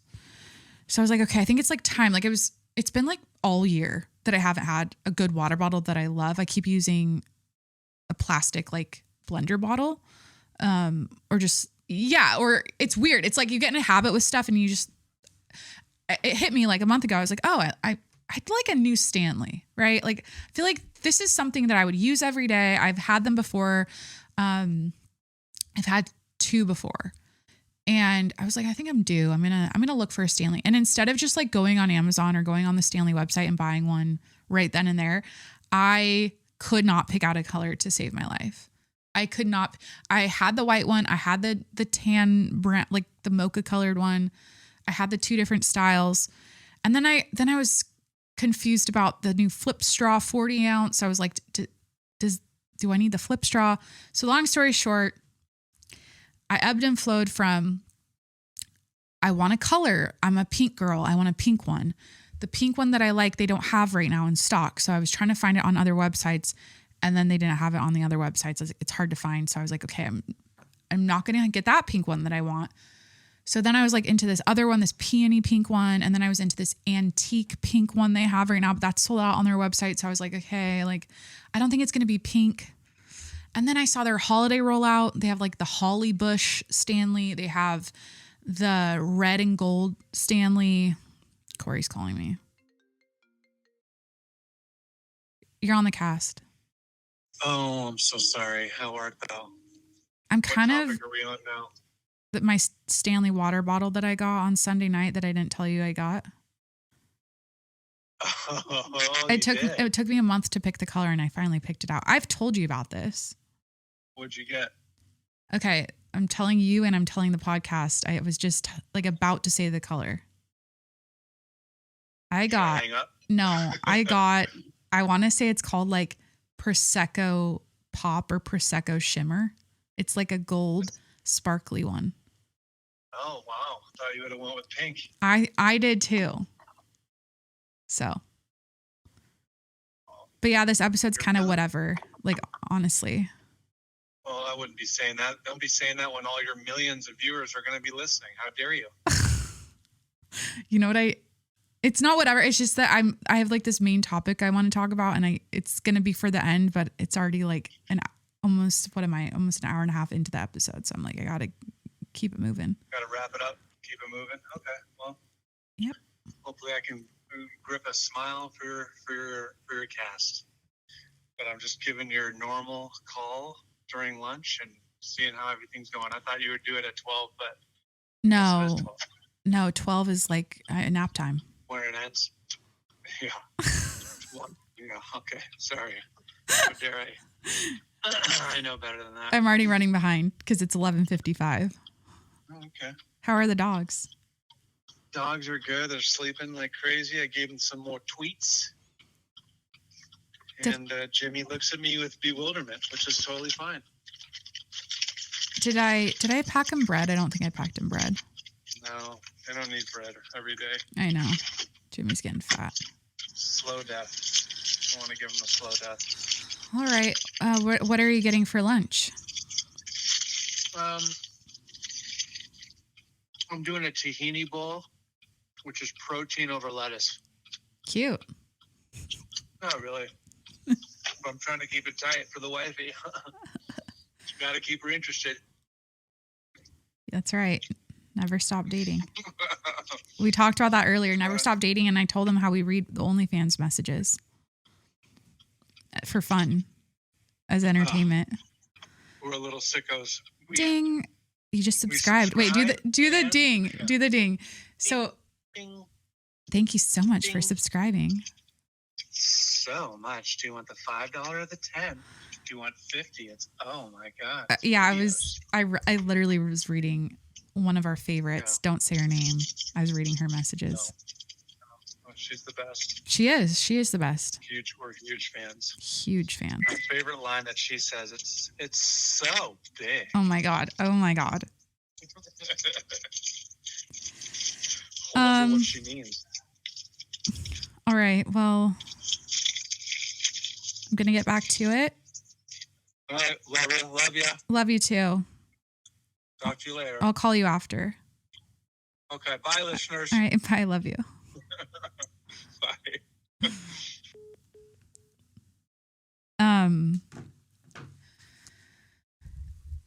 So yeah, I got the Stanley. I got the gold. It's like the Prosecco shimmer holiday color. They had like the holly berry red and the holly bush green, and then they had this oak wood grain color, and I went with the Prosecco shimmery one because I'm like, it's a neutral.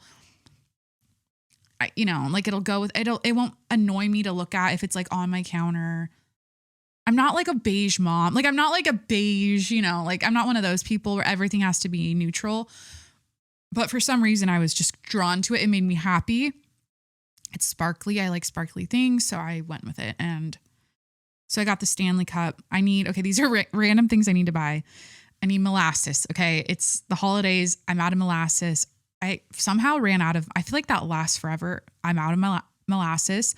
I need cayenne pepper. I need dog food. After this podcast, I have to get dog food because it's always a thing. And I need to figure out, we were doing the farmer's dog. We were doing the subscription to the farmer's dog. And then it was like, I'm just going to say it and I don't fucking care. At this point, it's like, I'm just going to be transparent. I think it was $400 per dog per month. And I'm like, and then we kept saying, well, we don't have kids. So like if we had kids, we probably spent, like we were trying to justify like $400 per dog on dog food per month. Like how much is that a year? Oh my God. Do the math. Okay. I could do 12 times 8. We could just do it right now. But I was like, okay, so we'll stop the farmer's dog and then we'll start like, okay, it's so dumb. Basically what I'm saying is that was like seeming crazy, $800 a month on dog food. This might be a little too high. I think it was like, was it 400 and that was it per month? Maybe that would last like a month and a half. I'm trying to make it sound better than it is. That's extreme. But then I'm like, okay, but people food, like we spend a lot on groceries, not that much. I don't know. So now I literally just go to my local pet store, PetSmart, Petco, whatever. And I just we get Nom Nom now, but then it's like $150 a week. So I'm like, I don't know. That's still cheaper, but I guess it is still cheap. I don't know. So I have to get dog food. I need salsa. You guys, why did I do this segment? I need a potato peeler. I need cookie cutters. I need hypochlorous acid. I need a Hulu subscription. Like I need to do like a free trial or something. I don't want to like subscribe, or I need to figure out, we have my sister's login and his sister's login. And I'm like, we just need to like fucking figure out the password again or something. Cause we had it and then we logged out and now we can't get back in. And I really want to watch the Kardashians. Like I miss watching it. So, like I'm in the mood to watch it. And I feel like this season people are saying good things. So I need a Hulu subscription. I need to book a dentist appointment. What else is going on here? I need to get groceries. I need to finish the wedding album. I didn't see if the photographer emailed us. Let me see if I have that link because it was last week. Let's see if he sent it. I don't see it. Oh, here's the link to the photos to download. There it is. So I can work on the wedding book after this. Yeah, there's just lots of little things like back to the work and the podcast life, with the housewife life, with the wifey life, with the dog mom life. It's the mental load. That's what everyone talks about. That's what women talk about. That's what moms talk about. Like you're constantly calculating so many things, and I don't mind any of it. In fact, I love it. I love when I like run out of something. I just like the ritual and the routines of it all. Like I fucking do. And you know what? Something that we're going to talk about is it cringe to have a boyfriend or whatever, or embarrassing, that topic. A lot of what we're going to be talking about is authenticity and being authentic to you and what you want out of your life and what sparks joy in your soul and like what makes you happy, and not getting suckered into the trends and suckered into what other people tell you should want for yourself to make you happy. Because there's a weird thing with having access to the internet and access to other people's lives and their opinions constantly fed to you all day through these algorithms that fucks with your ability to choose for yourself and to be authentic to your you know, unless you completely tune it out and you don't have any exposure to it, like you're going to be influenced by a lot of shit you see online. So that's an obvious thing, but it's something you have to be like really aware about. And so when I talk about my life, and it's never a complaint, I know it sounds, maybe it sounds complaining. I'm honestly just grateful. I guess it's just a mind fuck. I just feel like I'm always mind fucked by how much I enjoy my little, like, I get giddy about it. Like I get giddy about it. I get giddy about my little routines and my stupid little like morning routines. I put my coffee pot for 6 a.m. and then that's brewing when I wake up, and then I like cuddle the dogs, and then I like open all the blinds, and I like walk out on the deck with my coffee in my bathrobe, and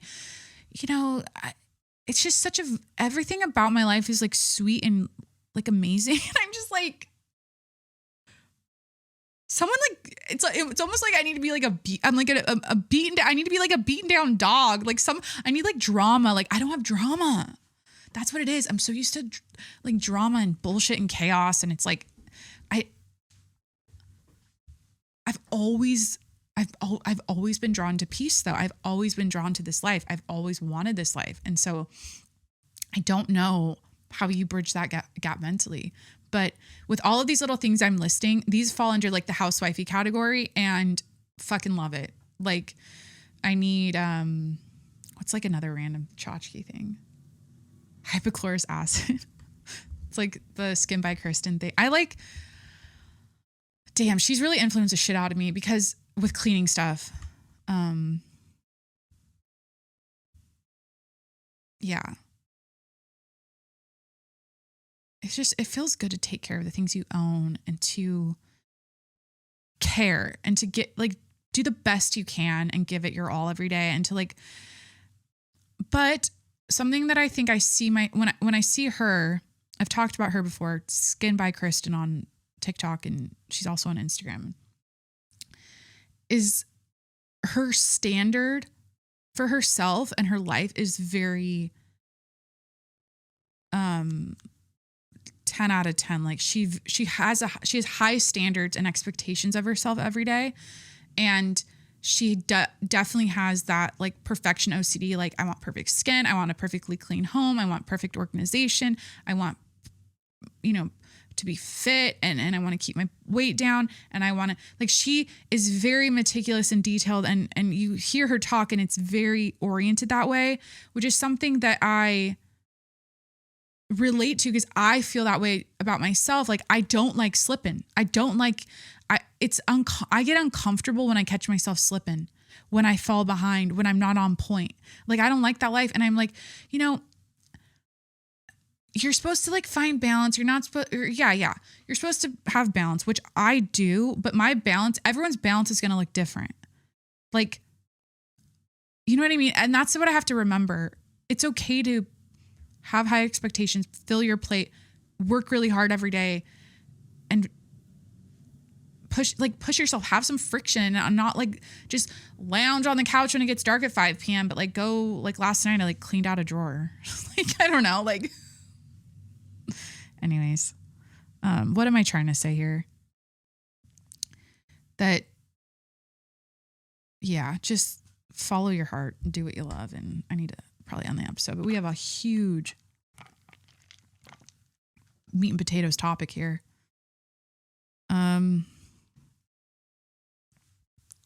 Let's get into it. Is having a boyfriend embarrassing? So, all right. This is from Vogue. I actually read the article. It's an opinion piece from Vogue called "Is Having a Boyfriend Embarrassing Now?" This is written by Chante Joseph. This is written back on October 29th of this year.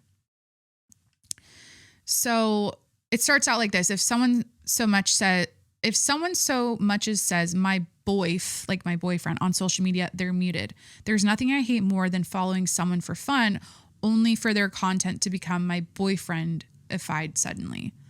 This is probably because for so long it felt like we were living in what one of my favorite Substackers calls boyfriend land, a world where women's online identities centered around the lives of their partners. A situation rarely seen reversed.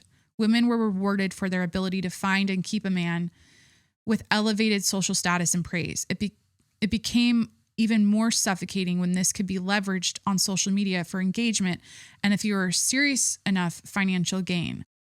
Yeah, I don't know. I saw some videos come in where they had the article on the green screen. They're showing the Vogue article about is having a boyfriend embarrassing. I'm like, okay, like this is a thing now. Like everything's always a thing. Now it's or a trend, right? It's always based on what the algorithm is favoring. And right now it's embarrassing to have a boyfriend, apparently. So I see that and immediately my brain is like brain rot.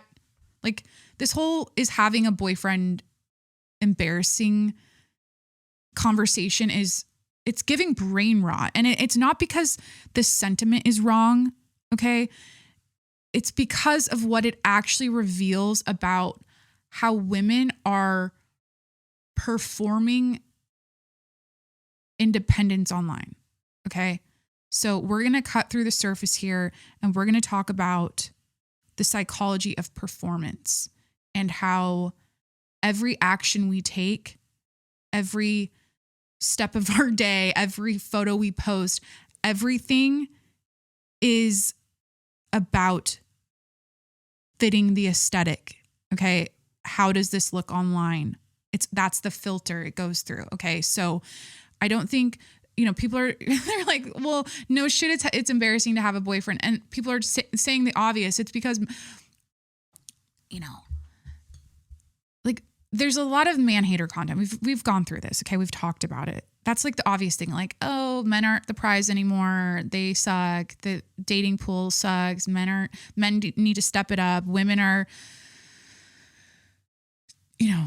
achieving, or they're running circles around them. And so it's like, why would I partner with a man? They don't add anything to my life because I can already support myself and have an amazing career and have a rich life and do it all without a man. So like that's not a prize anymore. So that's what everyone's talking about. That's like the obvious on the nose thing. Okay.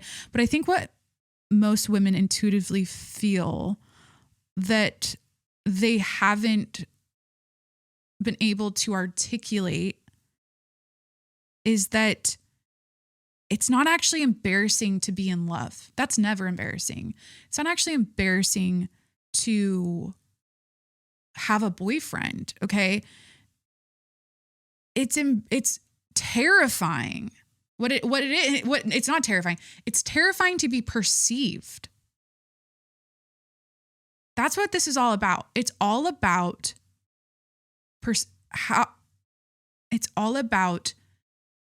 performing and how you're being perceived by your performance.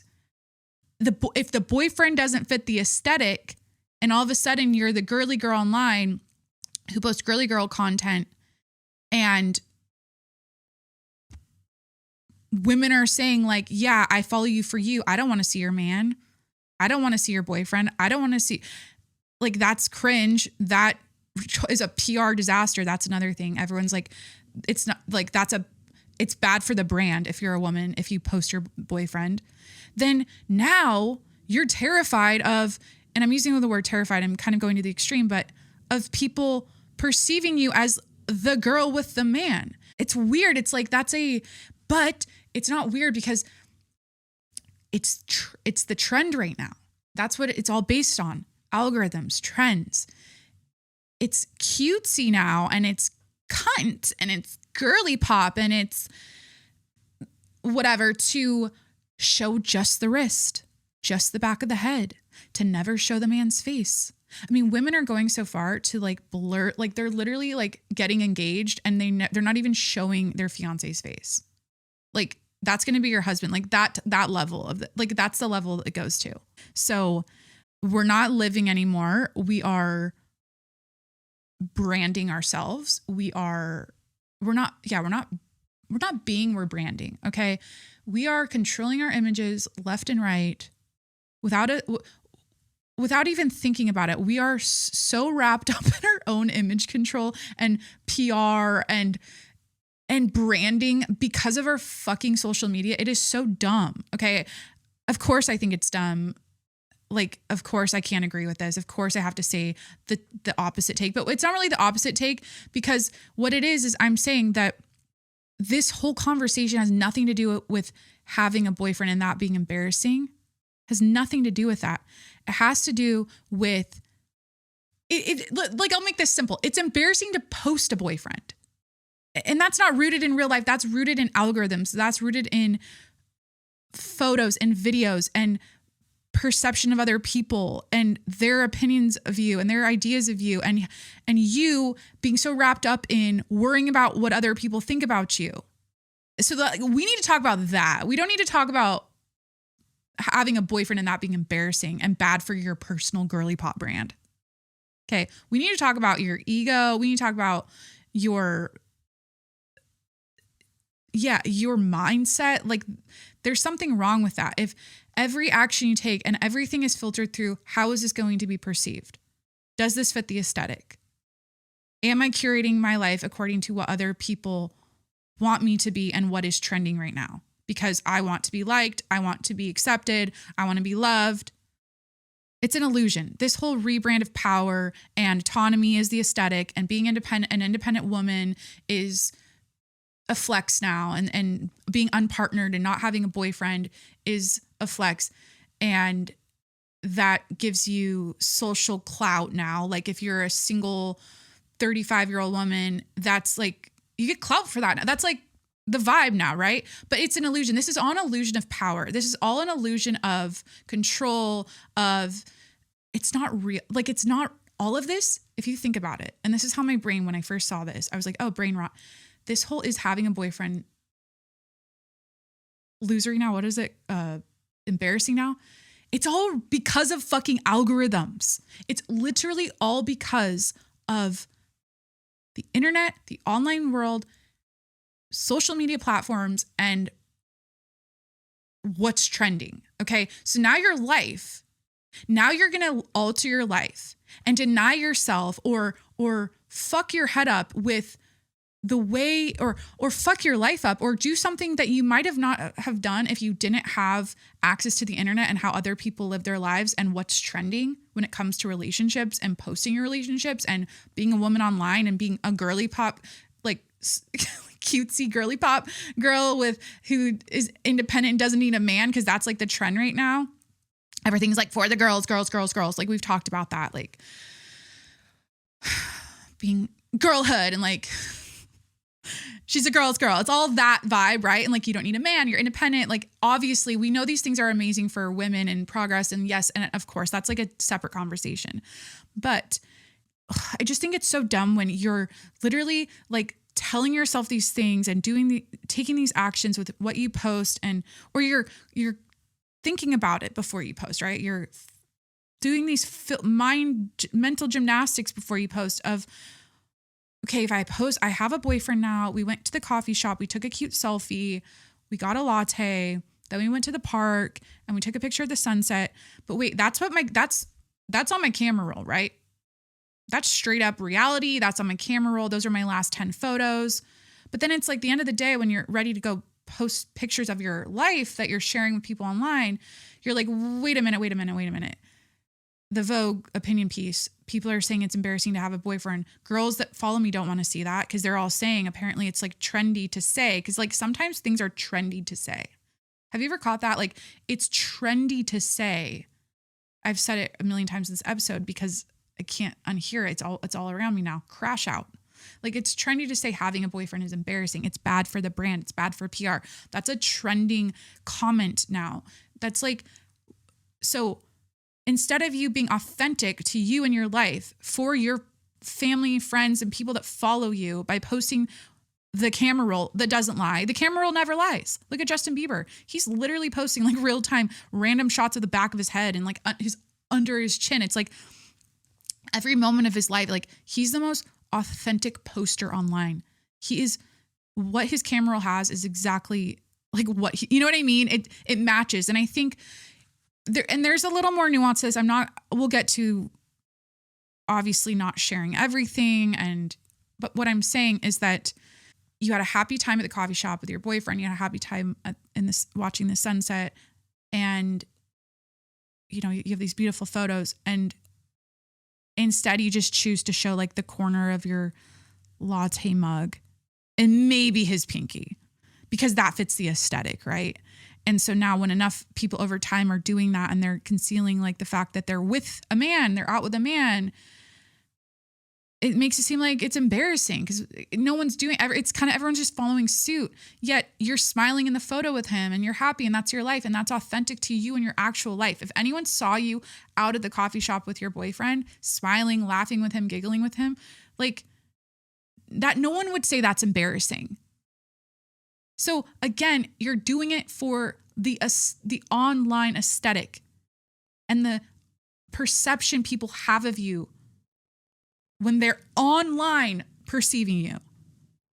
Don't you want your online perception to match what someone would perceive you as in person? Like that, don't you want to bridge that gap as much as possible? Isn't that the point? Or isn't that just like the obvious thing? But no, people are trying to be something they're not. They're trying to be like these moody, cunty, bitchy, like everything's got a low, dark fade over. It's like, it's a fucking latte. I would rather see you and your smiling face with your cute boyfriend at the coffee shop than your fucking dimly lit latte and your fucking Summer Fridays lip gloss. So what are we doing here? You know what I mean? And there's a couple more, this like, we'll get back to the illusion of curating or controlling your image and like how that's like an illusion. But back to the camera roll and posting your life and you get to decide. Okay. You get to decide what you want to post. That's beautiful. That's, I think,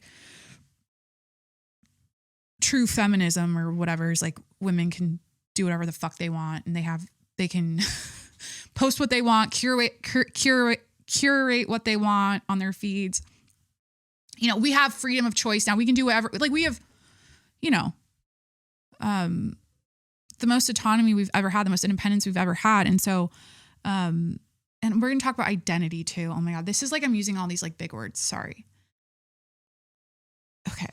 So we're all actors now, right? We're influencers are actors, everyday civilians, everyday people. We're all actors, right? Like when we're posting, when we're curating content for social media, like we're all performing, right? Like it's, shit. This is like not the angle I wanted to take it. But back to the camera roll and sharing everything about your life and every single detail. I'm not saying to like do that. I'm saying if you want to, great. That's the amazing thing about life. Like you have the freedom to do whatever you want. Okay. But obviously some things should be concealed. Some things should be, kept private, right? So if you choose to keep your relationships private online, I totally respect that. I totally do you, boo. Like, do you. That's the power of, like, that's the thing. Feminism and true feminism is like women doing whatever the fuck they want. So if you want to curate your feed and hide your boyfriend because you might personally think it's embarrassing, because you actually think it's embarrassing to show your boyfriend, which is a wild, in my opinion, thing to think. It's a great article headline. It really stirred the pot. Because people are so dramatic. They're like, well, it's because men aren't the prize anymore. They're not the prize. They're not the prize. And women were always told like, this is your big prize. Your man, you got picked. This is and now it's not. So it's embarrassing. It doesn't have to be that extreme. Okay. It doesn't have to be that insane, but, back to doing whatever you want, curating your feeds. You might be, you know, it's like moms who don't show their kids, like they're choosing to conceal their kid's face. And I totally respect that. I am mostly for that. Like 100% for that. Just don't show your kid's face, especially if you're a major public figure, whatever, different conversation. But whatever your choice is, I respect it. Like, do whatever you want. Okay. But there is this illusion happening that I think is like the new illusion of control, where if you don't show it, you get to own the narrative, right? You get to control the narrative about what people think of you, right? So if you don't show your boyfriend, it's an illusion because it's not real. You have a boyfriend. Okay. Yes. Your reality, your life is that you have a boyfriend. Okay. And you think, and it's illusion, that withholding him from your audience and not sharing him and showing that you don't have one is you controlling the narrative of your life. And like, it's like, what is that? What's the fear there? What is the fear? Like, what is the fear of people knowing you have a boyfriend? And is it that it's the girly pops are not going to think, are going to unfollow you because they don't want to? It's so weird. Like, because they follow you for you. They don't care about your boyfriend. And now you're watered down, because a lot of women say that like when a woman gets with a man, it like waters them down. It like, they get boyfriendified. They get boring. There is some truth to that. I will say, like, I mean, I've seen it happen. I just pop off when I'm with a man. Like, I'm at my best. Like, honest to God, like I am a relationship person. I will admit that. Like, I just thrive. Like, in the healthy ones, I thrive. It works for me. I love the symbiotic relationship that men and women have. I think it is a beautiful thing. And if you can find a healthy situation and find the right partner, it can be a beautiful thing. Okay. But yeah, controlling that narrative, it's an illusion. Okay. Like, it's not authentic. Okay. It's just not, and we're going to have some self-reflection questions at the end. This is like, we're in the full like teacher Jacqueline mode right now. Yeah. I'd like to acknowledge that what a beautiful time to be alive as a woman. We have come so far. We are self-sufficient. We are independent. Our lives don't need to revolve around a man anymore and getting picked by a man anymore and being supported by a man anymore, because we have we can have careers now. We can make our own money. We can support ourselves. We can be fucking next to men, you know, like we can be CEOs just like them. We can be boss babes, whatever. We can make our own money. It's not like part of the gig like it used to be anymore. And so that's a beautiful thing. That's an amazing thing. Okay.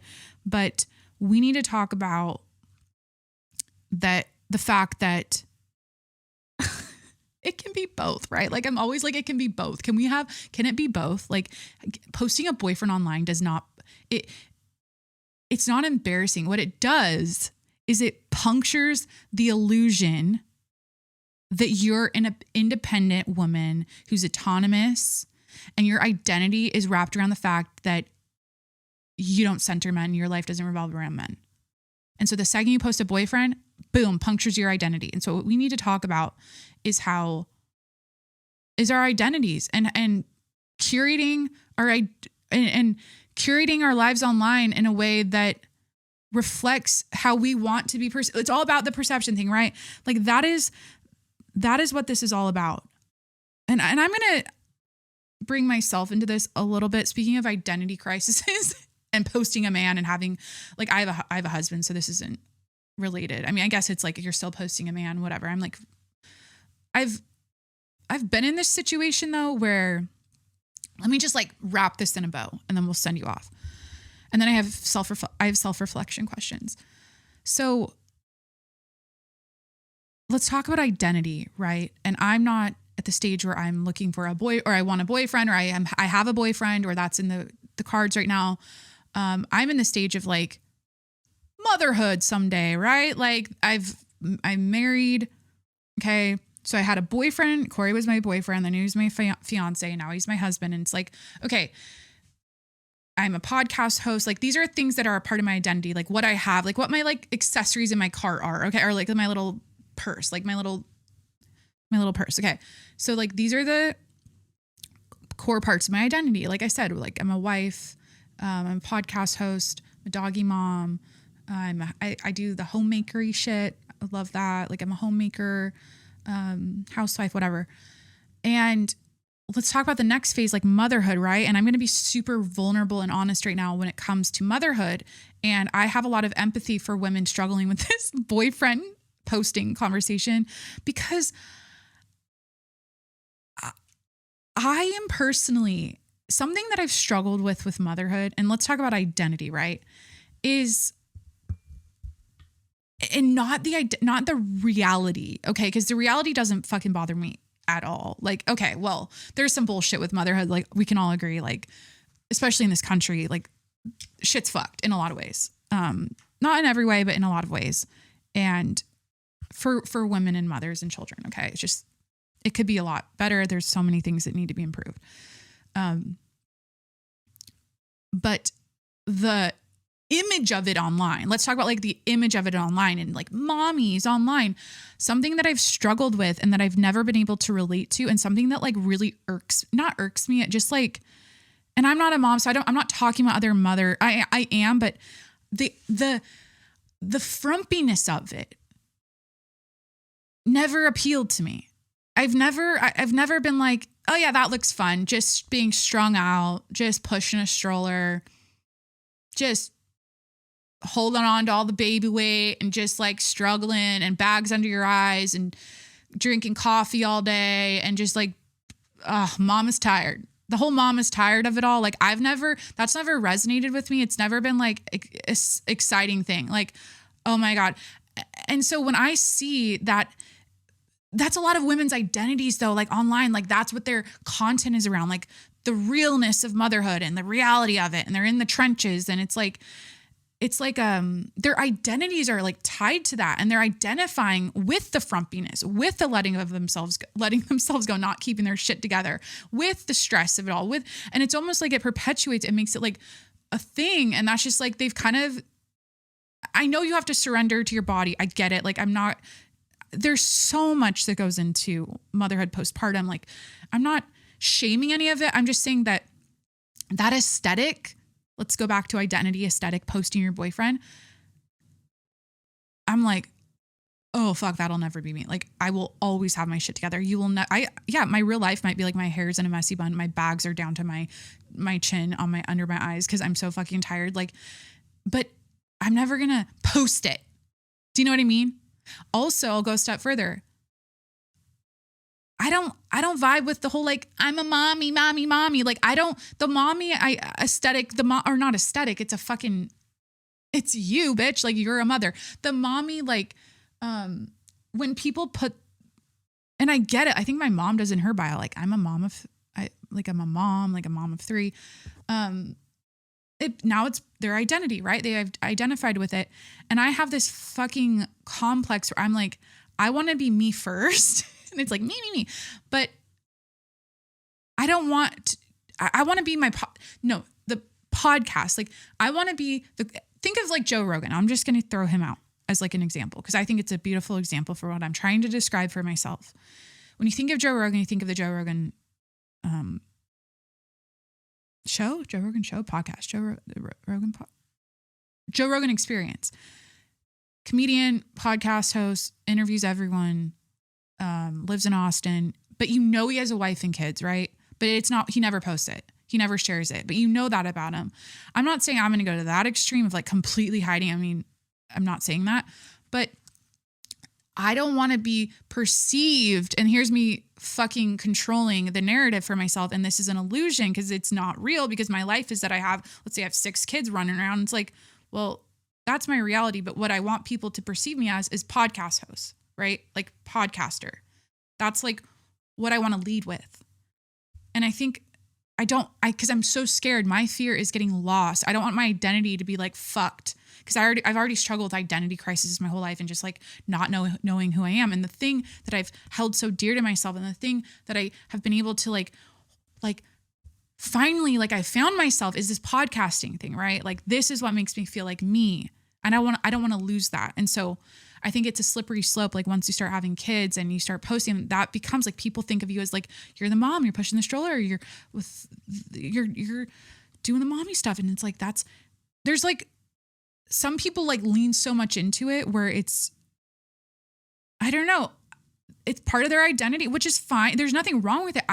For me, I catch myself wanting to control that narrative pre-kids, like when you have kids, and I'm already like concerned about the perception of myself online. Like that's a super vulnerable thing to admit to, but I'm being so straight up. Like I just have never related or identified with the frumpiness of it all. Like I just find it to be so ho-hum. Like I think I just value having your shit together and like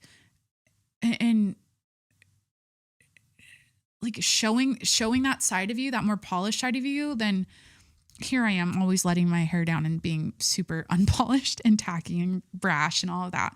But you know what I'm saying? Like I see how people like immediately become a mommy blogger like the second they have a kid. And it's like, yeah, but what about you were like this amazing, talented, articulate newscaster that was doing this thing. And like, we loved you for that. And it's like nothing wrong with switching it up and doing something new. Nothing wrong with it, of course. But I don't want to lose the one thing that I found myself with, like the fucking microphone, right? Like, and I think that's the fear. And I think my whole mantra to myself this year, especially, it's like, let go of control, let go of fear, let go, like stop. It's an illusion. Like it's an illusion. So anyways, but when it comes to posting Corey like a husband, like I don't give a like, I'm so far away from this conversation. I think, it's like girls are doing what guys do to them, where like guys never like post their girlfriends.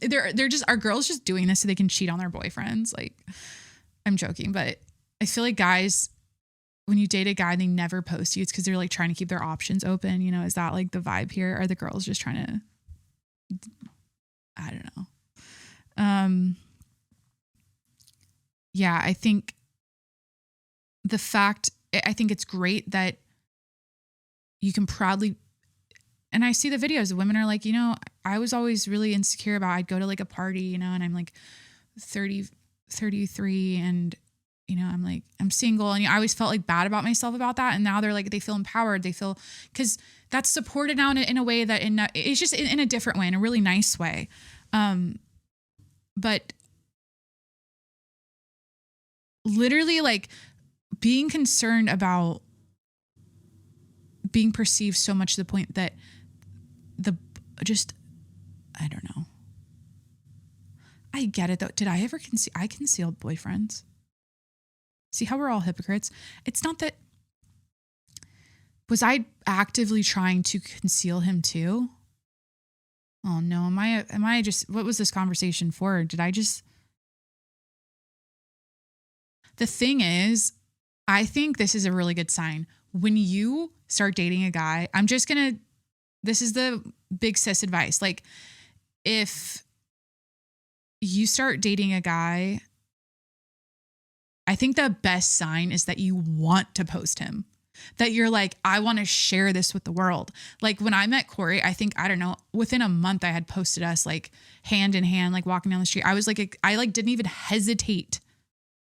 Like I didn't even hesitate, where I think guys from my past that I was a little more unsure about, I don't know, like you wouldn't post them immediately like that. It wasn't like because you want to be sure. I think it's also like, you don't want to look, girls are also scared of looking stupid, where now you have to delete the photos. Oh, I broke up with him after 3 months and everyone saw me post him, so now I have to delete the pictures. It's just easier to not post the pictures. So I get that. But if you're in something healthy and stable, I guess that's what I'm referring to. If you're in like a healthy, stable relationship with a man and it's like, that's your boyfriend, like it's not that deep. Fucking post him. Like live your life. You don't even have to post anything. At the end of the day, like curating your little life and being your own PR person and branding yourself isn't being. It's branding is not being. Branding is control. Branding is ego. Branding is fear. Or it's not fear or ego. It's like, it's not authentic. Unless the only way to authentically brand yourself authentically is to not hide anything. That's the T. But no one does that, right? No one does that. Look what I just said about the pushing the stroller thing and the mommy identity and like the frumpy thing that I see all the time, where I'm just like, ugh. Like, there's something so unsexy about it. And I just identify and relate to like sexiness, like, and having my shit together and being put together, like the motherhood side of, or that side of motherhood. Like, I know it exists. I know it's real. I fucking kind of am down for it. I am down. I'm so down for it. I'm just saying that the people's identities around it is what I'm like, that could never be me. It's just not for me. Doesn't mean it's wrong. It's just not for me. I just think it's, when people talk about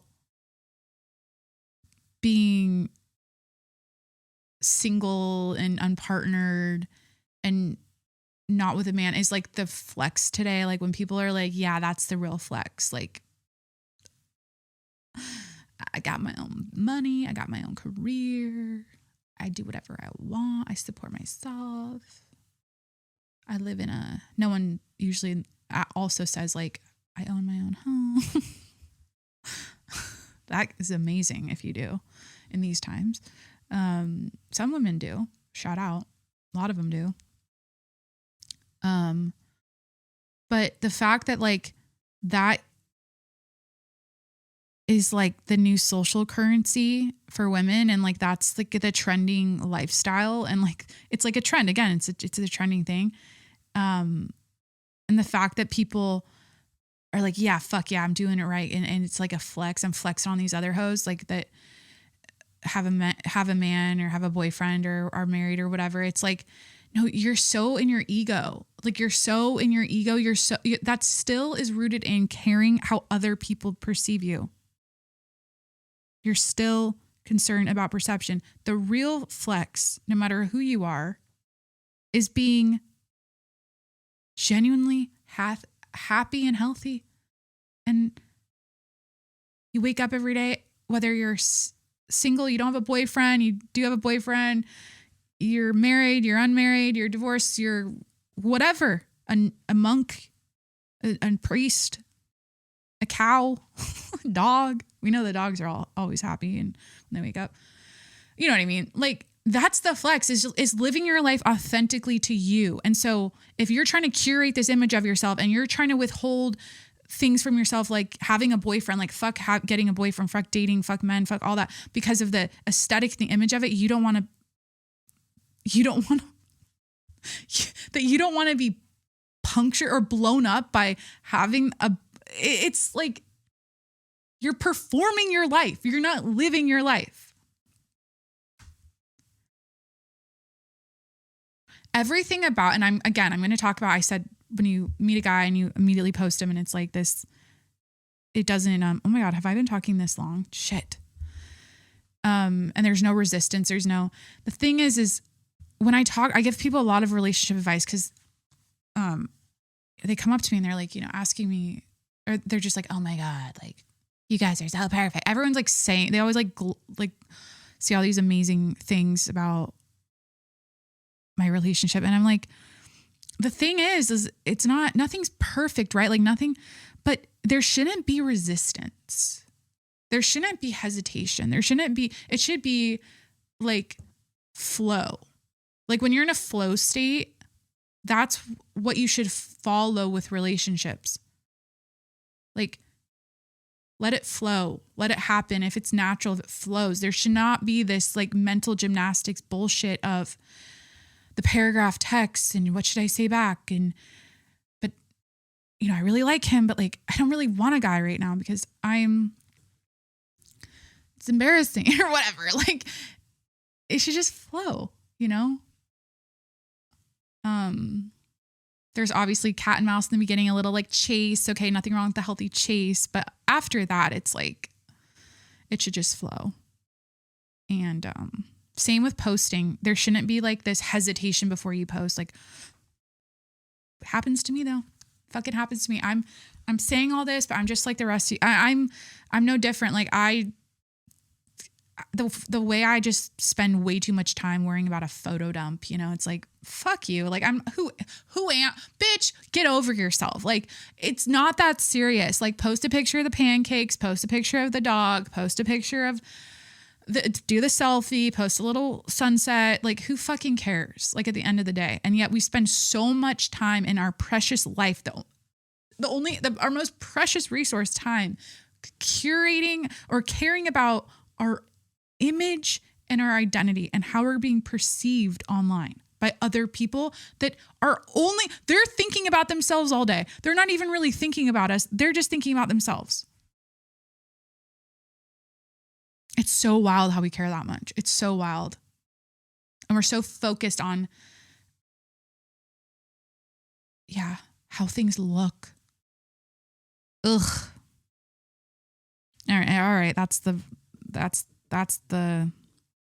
questions to ask yourself. These are the gut checks. Okay. These are the questions you should ask yourself when it comes to posting pictures online or posting pictures of your boyfriend online. Okay. So first question, what part of you are you trying to protect by not showing him?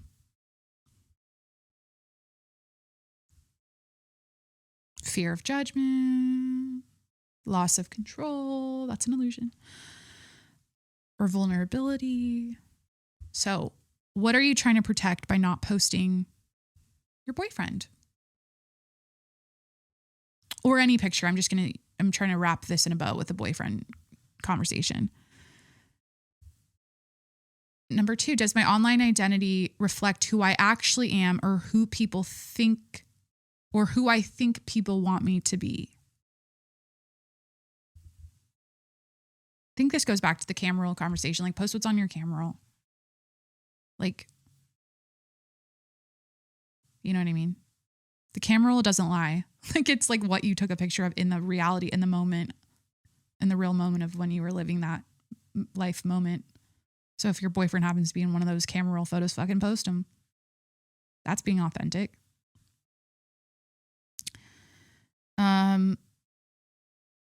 If your camera roll is more honest than your feed, what does that say? It's kind of the same. It's like so cringe.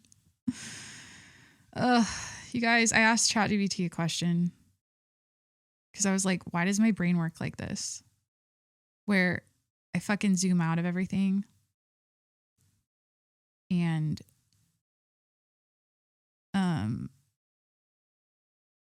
basically it said, I'm a systems thinker, root cause analyzer. You naturally see life in patterns and causal chains, not isolated events. When most people see the symptom, you immediately look for the structure that produced it. You're not satisfied with why did she post that? You're asking what belief, fear, or incentive made that behavior logical to her.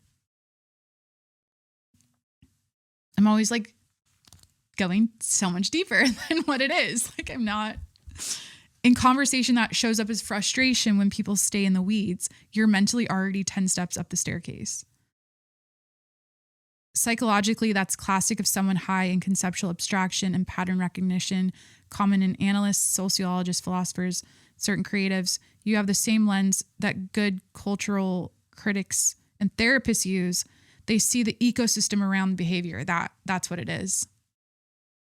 I say this like twice a week to Corey. Like we'll be kind of on this gossip session. Like we were gossiping, drinking tea the other night. I'm like, fuck yeah. Like this is my perfect Saturday. We're drinking tea. We're sitting in our sitting room and we're drinking tea and we're just gossiping. And it was the best thing. And it was like late night gossip, like 11:30 p.m., which is late for us. And we were just gossiping, but I always talk about how like we'll be on a topic and I'm like, it has nothing to do with this. Wait. And then I like zoom out and then I think of the big picture. And I'm like, no, that's why. So metacognitive empathy or macro empathy, you don't just feel for people, you study the machinery of their emotions. Instead of monitoring a friend's complaint, your instincts is, okay, but what's this really about? That's why you're great at framing modern issues like having a boyfriend is embarrassing as cultural psychology rather than gossip. You're operating one level above, decoding why the conversation even exists.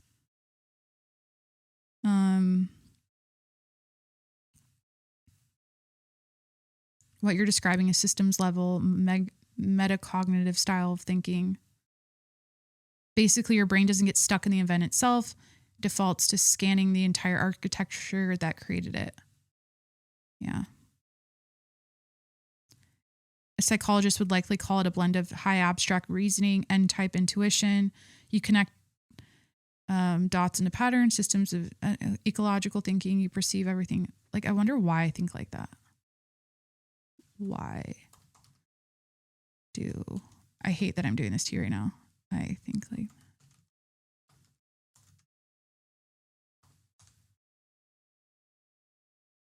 I feel like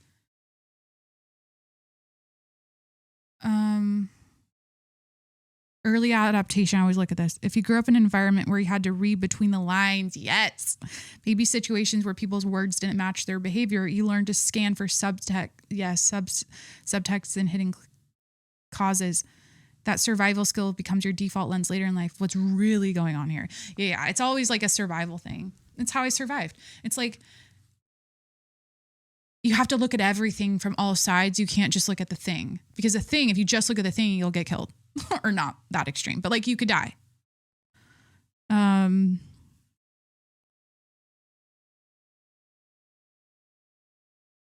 Understanding the why keeps you feeling lost in chaos. So your mind goes straight there. It's not detachment. It's a way to stay safe and oriented.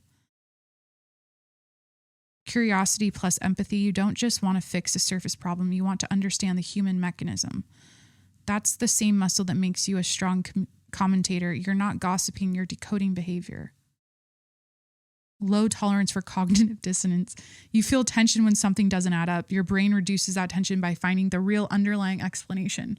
Other people might shrug it off and you can't until the pattern makes sense. Yeah. I think this is something I'll end with. I will end and we'll say goodbye. Have a nice day. This is a long episode, but what's new?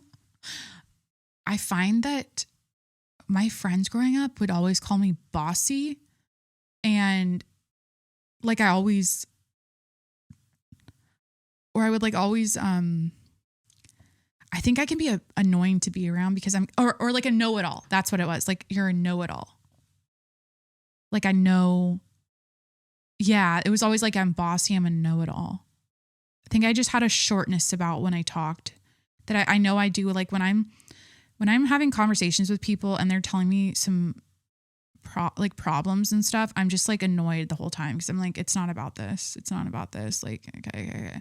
This is dumb. This is dumb. Like, you need to elevate your mindset. You need to like change your way of thinking. Like, I'm always like trying to get the other person to see how above this they could be, this drama, this gossip, and they stay down in it, right? And I'm always like, elevate yourself out of this. Elevate yourself out of this. This isn't about the problem. Stop talking about the problem. Like, I know it exists. I know it's real, but you at least have to, because then it's like we can talk about other shit, you know? That's the problem. We can talk about other shit. I would rather talk about anything else than surface gossip bullshit where I'm like, it's so dumb. I'm literally wasting my life away listening to this. All right. That's the episode. Thanks for hanging out. Thanks for tuning in. We talked about, what did we talk about? We talked about we did life updates, daylight savings, not complaining about it, going to a store, going somewhere well lit at night when it gets dark, just peruse CVS, like go walk around Walmart, like, you know, don't put your phone in your bedroom. It'll help you actually read books too. Like, that'll actually force you to read a book. My GLP-1 update, my first Hey Girly message. That was a weird segment. I might delete it. I might even delete that. I don't really do that usually, but I just felt weird about reading about someone's dad dying and then I was the only person they followed. I'm like, and I don't think I handled that well. The random rapid fire random things I have to buy, the Stanley Cup color I picked out. It's so dumb. And the having a boyfriend being embarrassing conversation happening online right now, which it's just so brain rot.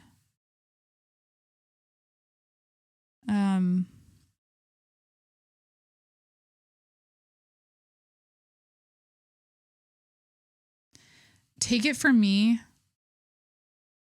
You're damned if you do, you're damned if you don't as a woman, right? So performing your independence online, performing that you're an autonomous, self-sufficient, independent woman online is when you have a boyfriend, like when you are actively centering men and like doing that, it's like, I guess what I'm trying to say is that stop performing. Like, that's the thing. Stop performing. Stop trying to curate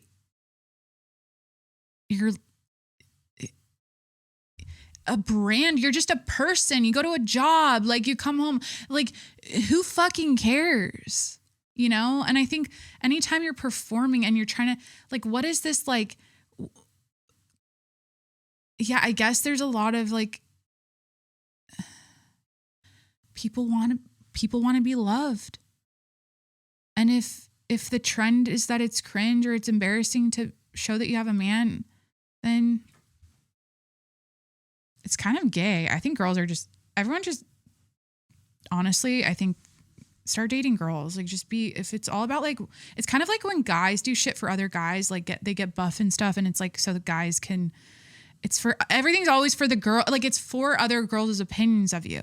Cause they even say it, like when girls talk about, well, I don't want to post my boyfriend because all the girls will unfollow me because they don't want to see my boyfriend. It's like for the girl, you know, it's not funny how we do that. Like, a lot of the things we do are for the same sex. Like, it might be perceived as like for the opposite, but it's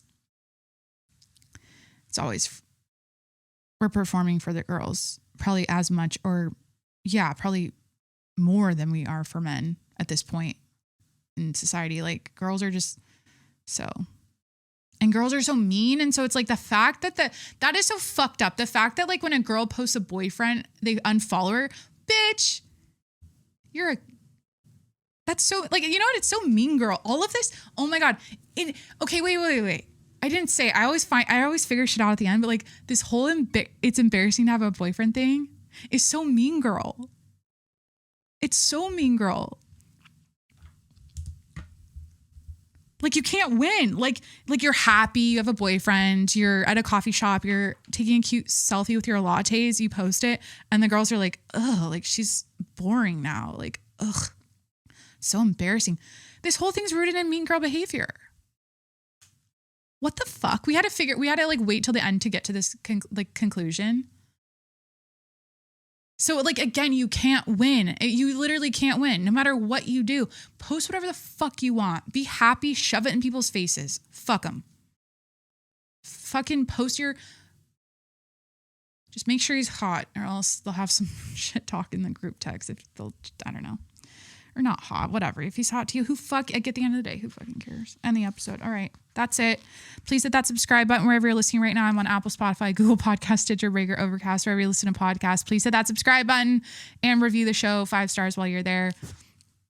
I'm on Apple, I'm fucking falling apart. I'm on video on YouTube and Spotify. Subscribe to my YouTube channel, The Jacqueline Monroe Show, to watch us on video. Subscribe to the YouTube channel. Follow me, did I already say, on Instagram and TikTok at Jacqueline Monroe. And finally, if you want to support the show, patreon.com/TJMS. Patreon.com/TJMS. All right, that's it. Thanks for hanging out. And I'll talk to you later this week, I think. I'm going to do another episode. Bye.